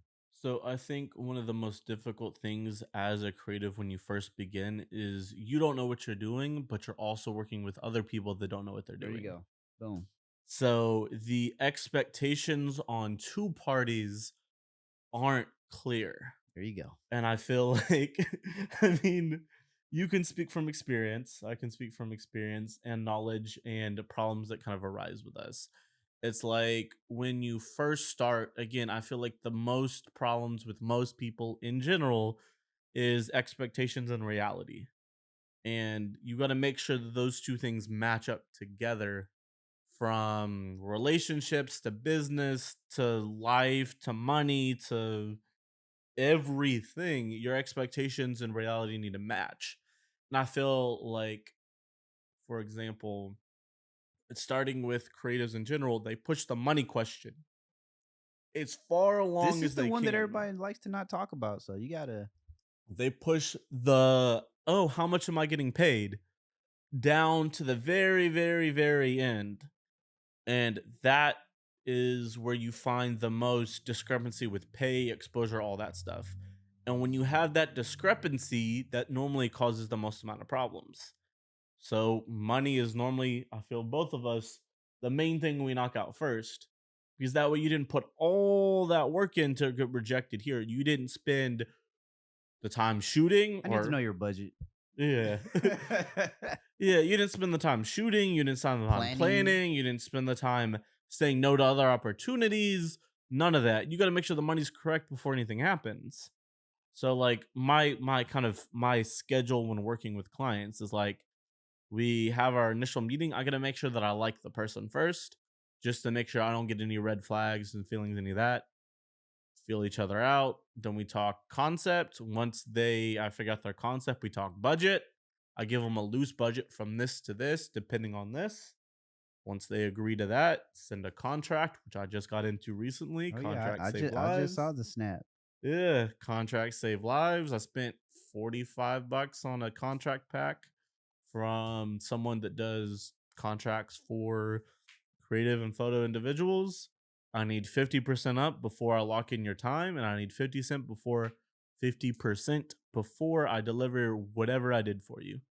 That's the flow. I don't care who you are. If you're my mom, my grandma, my best friends, someone I worked with forever, it doesn't matter, That's the process. because when you break the process, Pierre, what happens? You don't get anything. You don't get Matter of fact, shit. I don't even pull up, Yeah. honestly. So, for example, I've had this client that I did an event for that paid for one of my lenses. They put the deposit down. They're like, "Hey, we accidentally went over budget. We never got the stuff.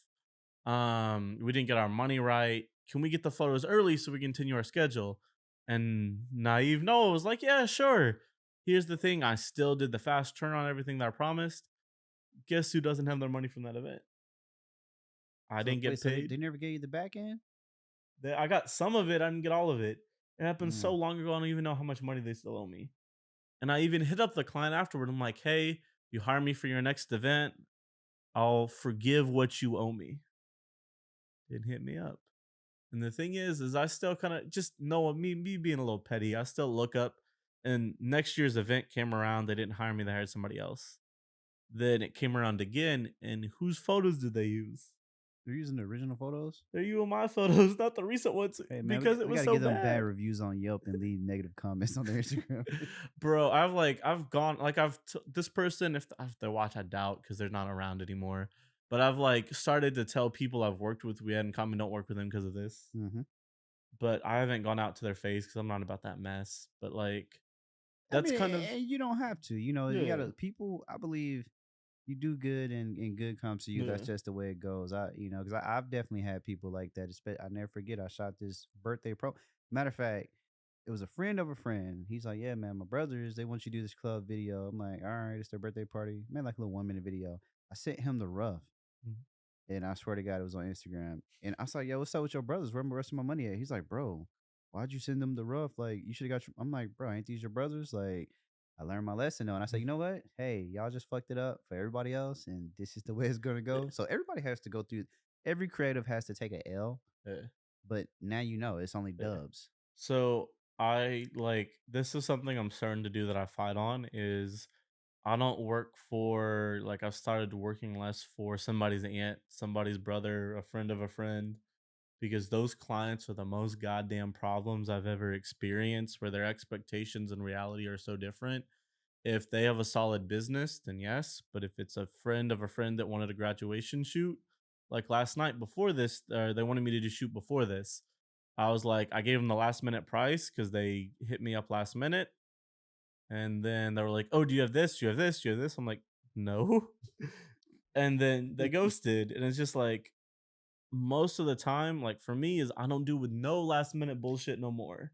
Nah, man, you gotta hit me up at least 2 weeks in advance. If I'm really like, if you're a good friend, 1 week, or if you're my aunt, like my aunt yesterday, she's like, "Hey Pierre, uh, Cece's graduating." I said, "Well, okay, cool. I'll be in Dallas. We can do it around this time." And she's like, "Yeah, because it's like she's about to graduate this month. How fast can you turn them around?" I'm like, "If you weren't my aunt, like this would be a hell no. But since you're my aunt, I'm gonna do what I Yeah. gotta do for my little cousin." But yeah, for everybody else, it's like, don't even try it. Just, in advance is how we work. Cause like I hate like one thing I hate is like someone a friend hits me up and they're like, "Oh, bro, I had someone cancel last minute for photos. Can you fill in?" And then I'm just like, I should got hit up first. it's like, why didn't you hit me up first? Because I don't cancel on your ass. Like, bro, wait.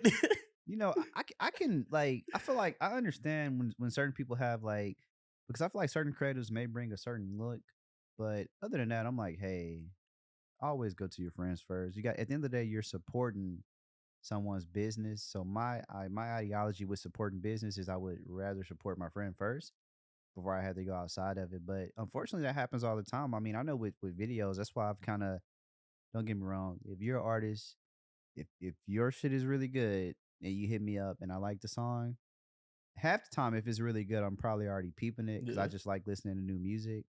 But other than that, if it doesn't speak to me, I'm probably not going to be interested. But if it speaks to me, or if it's something that challenges me, I'm like, yeah, let's do it. But just like you said earlier about, like, sometimes both sides people don't know what they're doing, so we're like really experienced, but you're still dealing with a lot of newcomers, and I don't want to say they're not learning. It just takes a little bit longer to learn Yeah. sometimes. So So the other these are thing, growing pains, by the way. yeah, it's shit you figure out because like I'm 25, like he Yeah, said he's 30.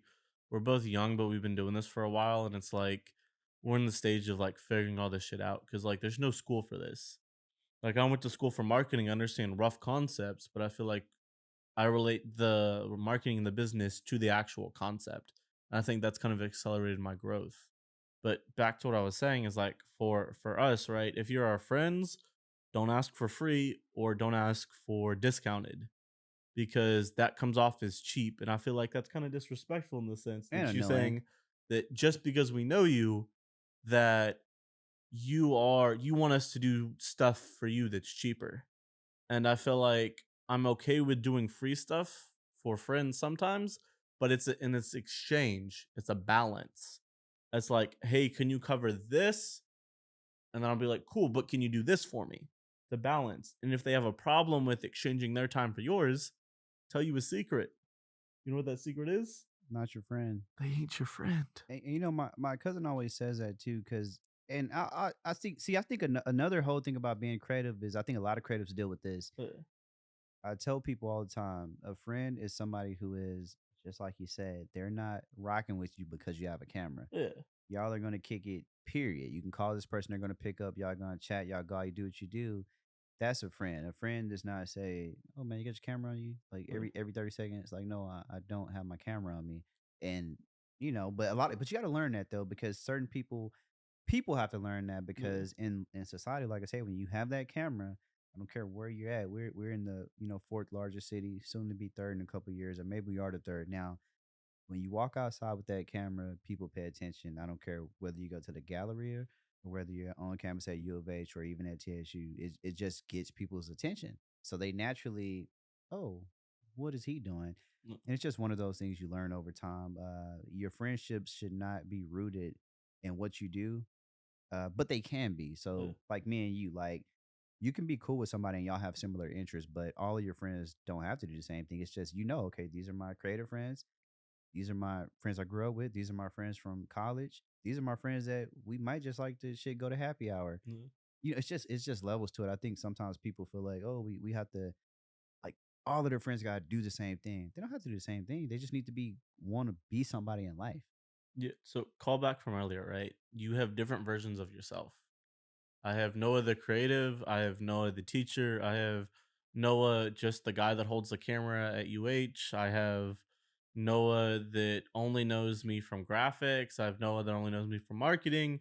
there's all these different versions of me, and you don't have to be all the same version. It's like you can be just no the one that kicks back, plays video games, or the one that skateboards, or the one that enjoys good ass food that costs way too much damn money, but it shit tastes so good. Man, it's a Texas So, thing. no, Houston and food is amazing, bro. Man, I was just arguing. Well, not really arguing with my homegirl from California. She's like, Los Angeles has better food. I'm like, no, it doesn't.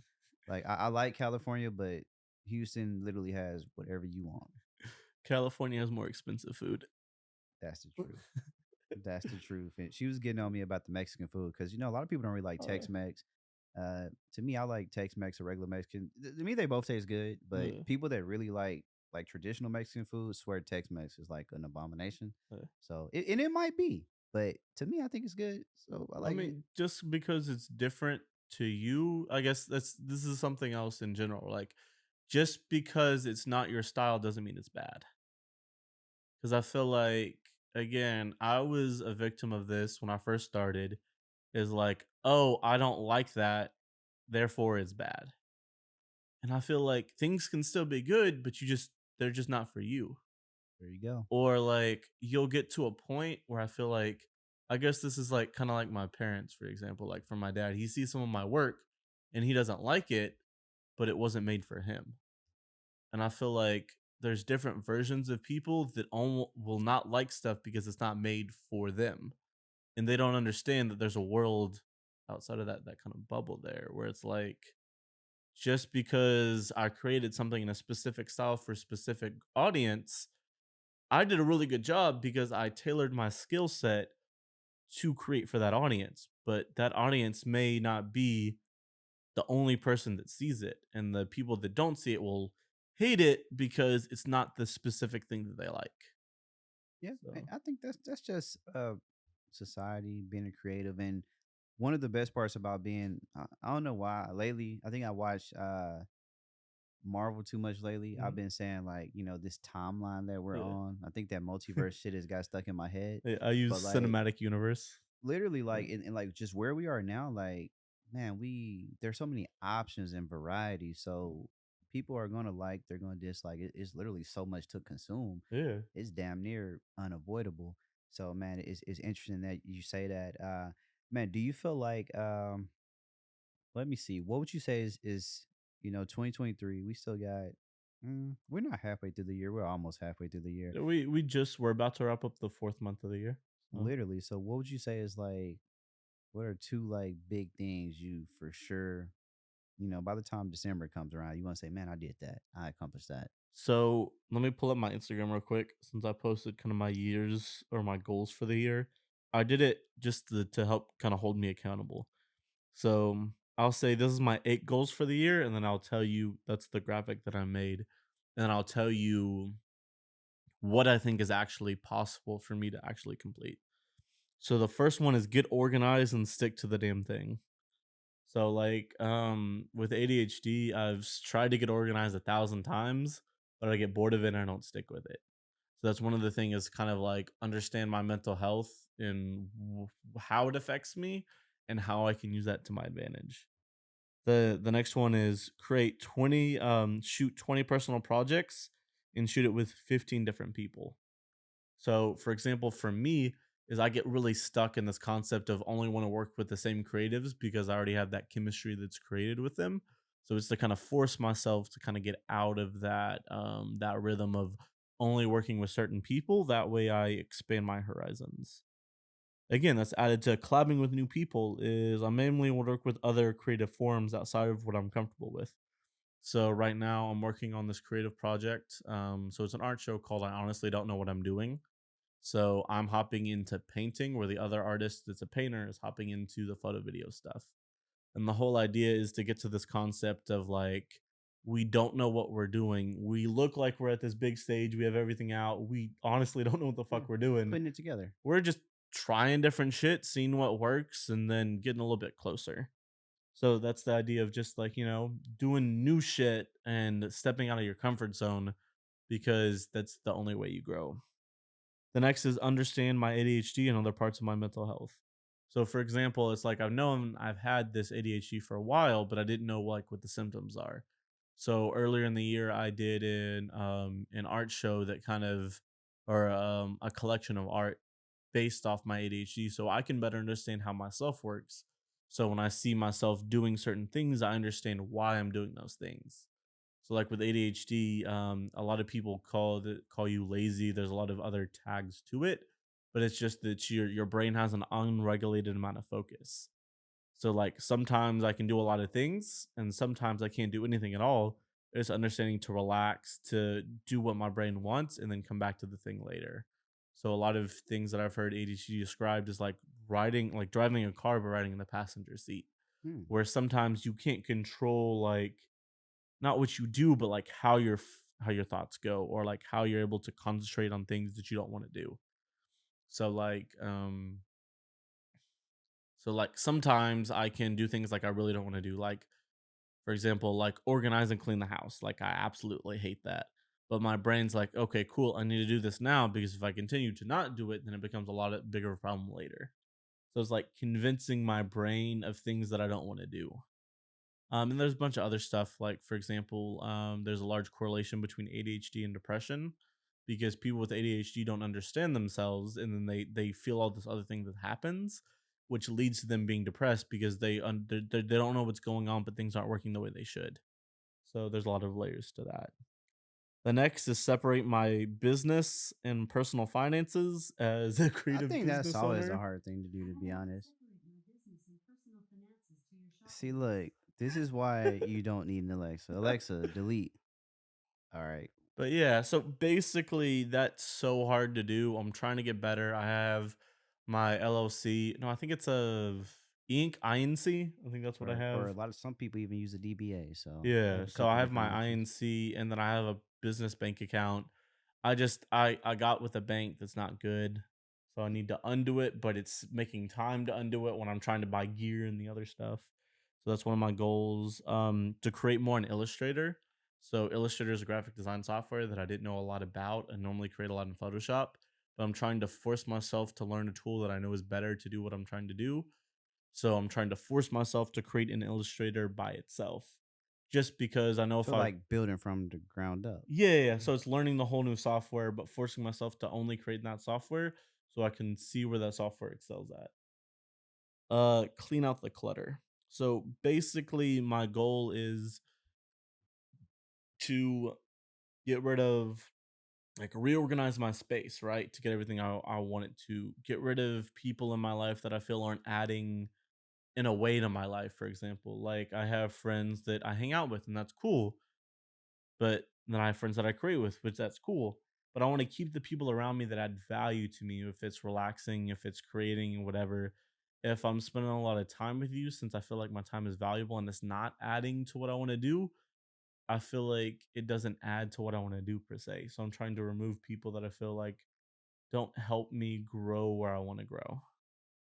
And then the last one is to refresh my website. I've kind of grown a lot since the last time I did it.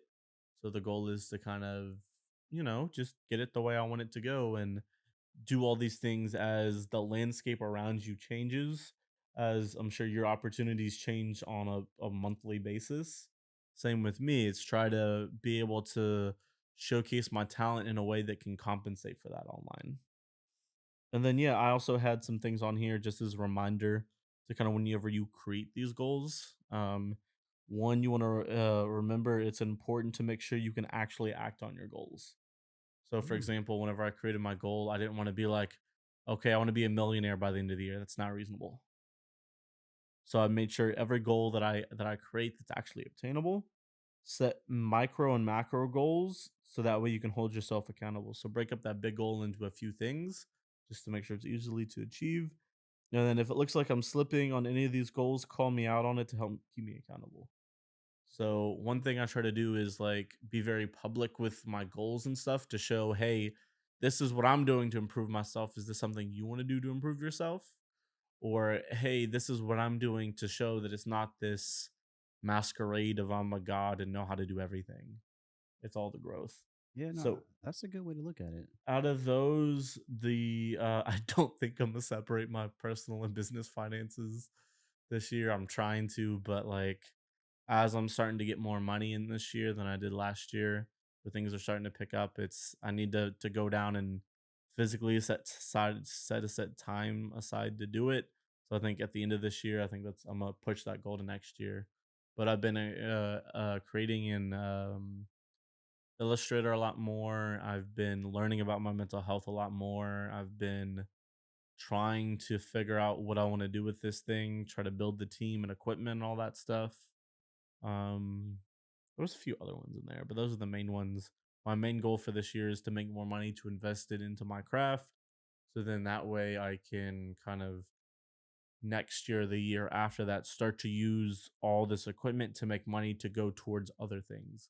Like eventually, I want my own office and to separate where I work, where I sleep, and where I have fun into be different areas.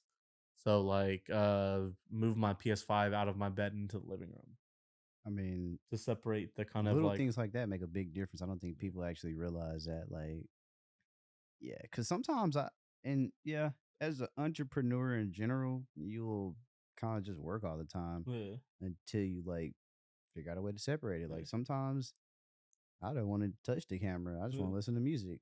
So that's exactly what I do. Now, yeah, don't get me wrong. I'll watch a camera video, yeah, but be like, man, I'm not physically, yeah.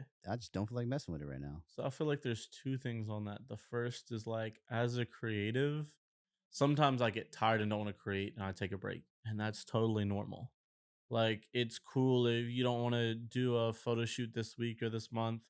Just take a break, kind of enjoy and listen to your brain. If you're trying to force your brain to go out there and create, ideas aren't going to flow. So be like, okay, cool, I'm tired. Let me go rest. Let me go relax. Let me play video games. Let me do whatever to create and separate.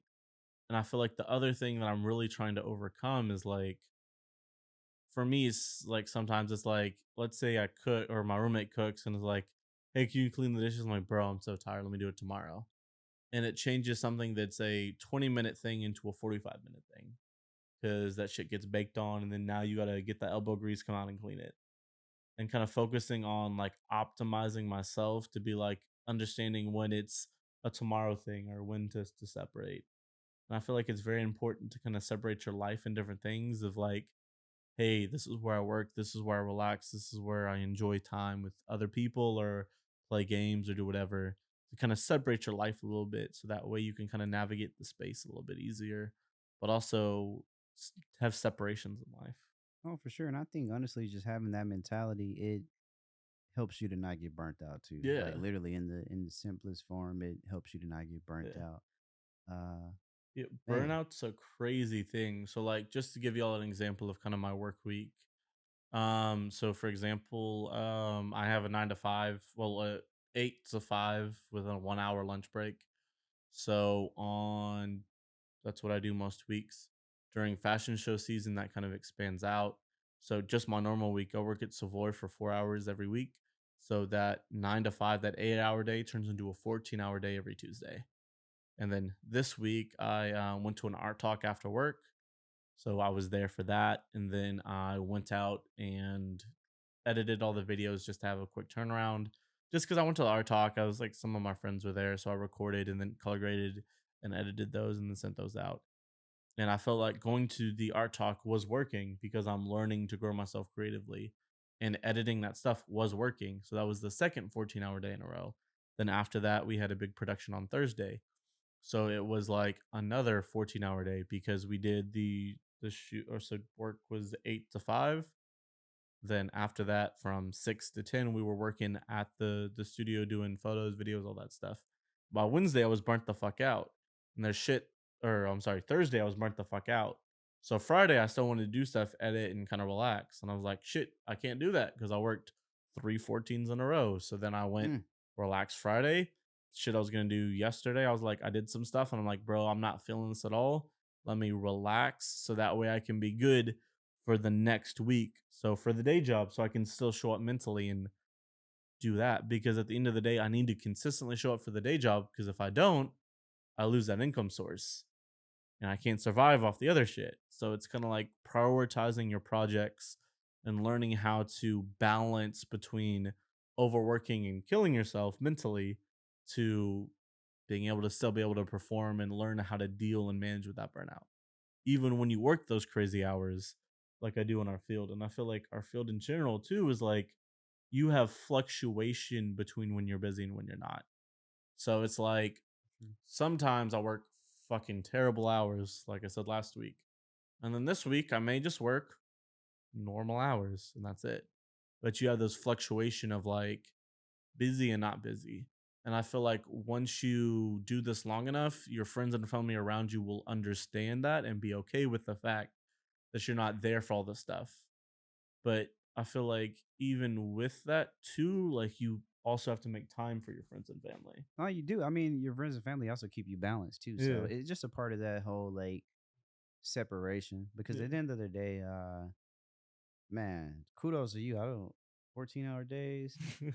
Yeah, I think I might be the lazy one because I'm like, I don't know, man. Like I'll have days where I definitely just sit and like I just go to my vinyl collection, play music all day. Like that will be my like I have. I mean, I'm supposed to be sending somebody an edit today. I guess I'll do it. So it's crazy because the edit is done, Yeah. but it's like some little small things. Yeah. He's like, shout out to Freddie. My bad, Freddie. But Freddie, he's like, hey man, he said, can you add a fast spin on a couple scenes? I was like, spin? Like, what do you mean? And he literally sent me a video of a clip Yeah. spinning all the way around. Yeah. And I'm like, okay. And I would normally I'll be like, I ain't adding that. But I technically told him I'll send it to him the other day. So I was like, all right, bro, I can add it because I Yeah. You're already behind. yeah, I'm like, I'm already behind. Like, I got you, bro. I'm like, so, but nah, man, that separation, that's why it's good to have, really, I guess some people just refer to it as a social life. Just having that balance. Cause some days it's like, yeah, I don't want to work. And everybody needs a break, even if it's just once or twice a week or more than that. But you work so hard so that eventually you can kind of pick Yeah. whenever you want to, have a happy, any day can be happy hour, basically. So like the reason I do those hours just for context because it expedites my growth. So it's like I do those hours because all it is like all your work is just the amount of hours you worked plus the amount of lessons you learned. And if I can expedite that, then that means at 25, I can do a lot more things than I feel other people have. And again, like I said, don't try to compare yourself to others. It's just that's my path. Is like I know to be good at this thing, I need to be able to commit to this thing. I need to be able to do this many hours so that way I can learn how to do this stuff. And like for me, it's worth putting in those hours and that time because that way I can get better and then that way I can build my skill set. So then whenever I'm ready to get an opportunity, I can succeed in that opportunity. So Me and it's thou. just that's my philosophy, or that's how I kind of manage all that stuff. Yeah, 1,000% agree. I would say, man, give us a fun fact that people might not know about Noah. Something that I go on Instagram is not going to tell me about you. What's something that you would, or something that maybe like a misconception that you think people might have? Nothing really. I try to be really open on Instagram just to show like both sides of the creative field. I guess one thing that I'm very like vocal about is like there's a few things. It's like I said, like we talked about earlier, like I don't like working with anybody that has the sexual assault, the aggressive background because like again, I want everybody around me to be comfortable and if they can't be comfortable while in that setting, I don't want those people to be around. Also, I'm very vocal about kind of ADHD and education around ADHD because I feel like there's a lot of potential misconceptions about ADHD or how to handle that. So I feel like as someone that has the knowledge, the voice, and the experience to talk about something like that, I try to make sure that I'm a proponent of education for that. Um, Also, another thing is I'm very vocal about educating things. Um, how do I put that? Um, So I'm around to people of a lot of different skin color than I am. I'm Mhm. predominantly around African Americans as most of the creative scene in Houston I feel is African Americans. So through that I've picked up a lens or a view of kind of that culture and that subculture. So that's something that I try to be very vocal about is to correct some misconceptions that people have about that subculture and that culture as a general because again one thing I like to do is speak up about misconceptions that people have because from my experience, that's just how they were raised over inaccuracies or misunderstandings. So that's something that I'm a big proponent out when like explaining what's that term? White privilege in the sense to my aunt. I was explaining to her in the fact that you as a woman have experienced that there's a privilege for being a man because women get hit on more, there's statistically more sexual assault, there's statistically more problems of women have to deal with more things than men do. And I said that kind of is expanded out as white people have a more solid background in most instances than people of color in all industries. And that's kind of one thing that I've been a very proponent of speaking up about possible misconceptions they've had because they were raised in a different time frame, and is try to educate the misunderstandings that they had from when they were raised and the misconceptions that they were taught during that time frame. Yeah, a lot of people have to do you do a lot of learning throughout life, and also you do a lot of unlearning as Yeah. well. So, man, it's just a part of life. Well, man, it's been a very interesting combination. I mean, Conversation. conversation. It's crazy because this will be so Noah holds the record for the longest episode. Pico Oh shit. almost beat you, but we managed to get straight to 2 hours. So, Hmm? which is good, and we got a new setup. So this should actually be the best audio. And I like the old audio, but yeah, man, it's gonna be interesting. But man, it was a pleasure speaking with you. Y'all let us know what you think, if you have any questions for me or Noah Yeah. anywhere in the comments, because I would love to hear y'all's opinion as well. And we're gonna come back next time. Yeah. If you have any questions for me, reach me out on Instagram. It's Noah made that. Sure, it'll be linked somewhere. Yeah, we put the links Um, everywhere. be patient with me if I don't already follow you. Sometimes it gets sent to that inbox, and sometimes you get a notification, and sometimes you don't get a notification. So it depends on how often I check that when balancing the 14-hour days and relaxing and all Yeah, that other man. stuff. I mean, So, it's a part of you know what? Let me ask you one more question. You mentioned gaming earlier. What game are you playing right now, currently, and why? so it's a mix. Me and my roommate like to play Apex a lot. That one has kind of been like, if you need a game, so like I said, there's fluctuation with by doing creative stuff where it's like you have free time, you don't have free time. And Apex is a game that I can pick up in between that and not be totally trash at.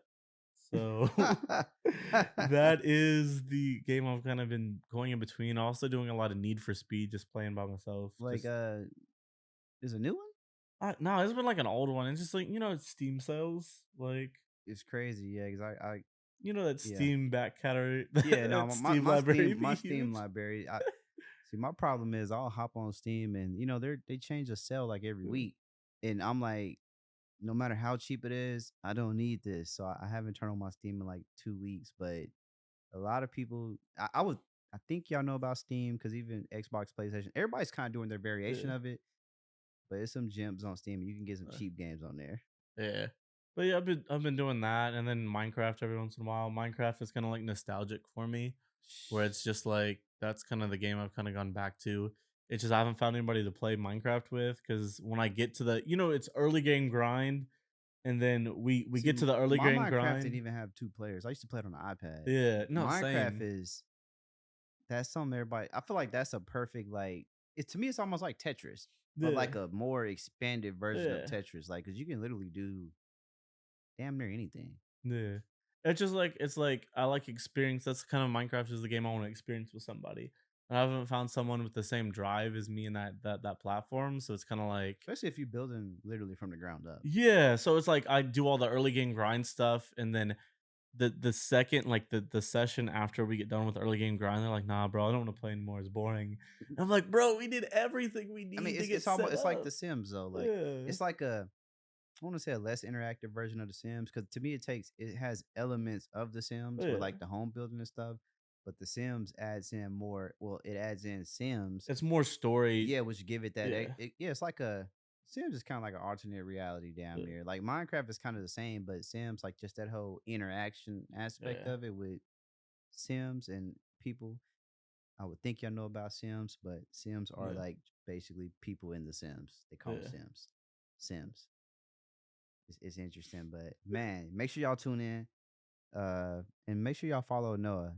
like I say, one of the best photographer creatives. I don't want to say photographers because what you're doing is definitely not just photography at all. Yeah. Photography is definitely like a foundation, Yeah. but creative, man. So y'all make sure y'all tap in with Noah. And if I messed up the audio, I'll pause. No, I was just playing. The audio is gonna be great. But yeah, we'll have to do it again, Yeah. man. All right, cool. Well, peace, and we'll see you next episode Yeah, do it eventually. just like that, man. We're gonna do Yeah. a group episode. I just want to thank everybody for watching this latest episode. Once again, I want to remind you, if you have comments, you want to drop suggestions or anything, please leave them in the comments below. Until we meet again, peace.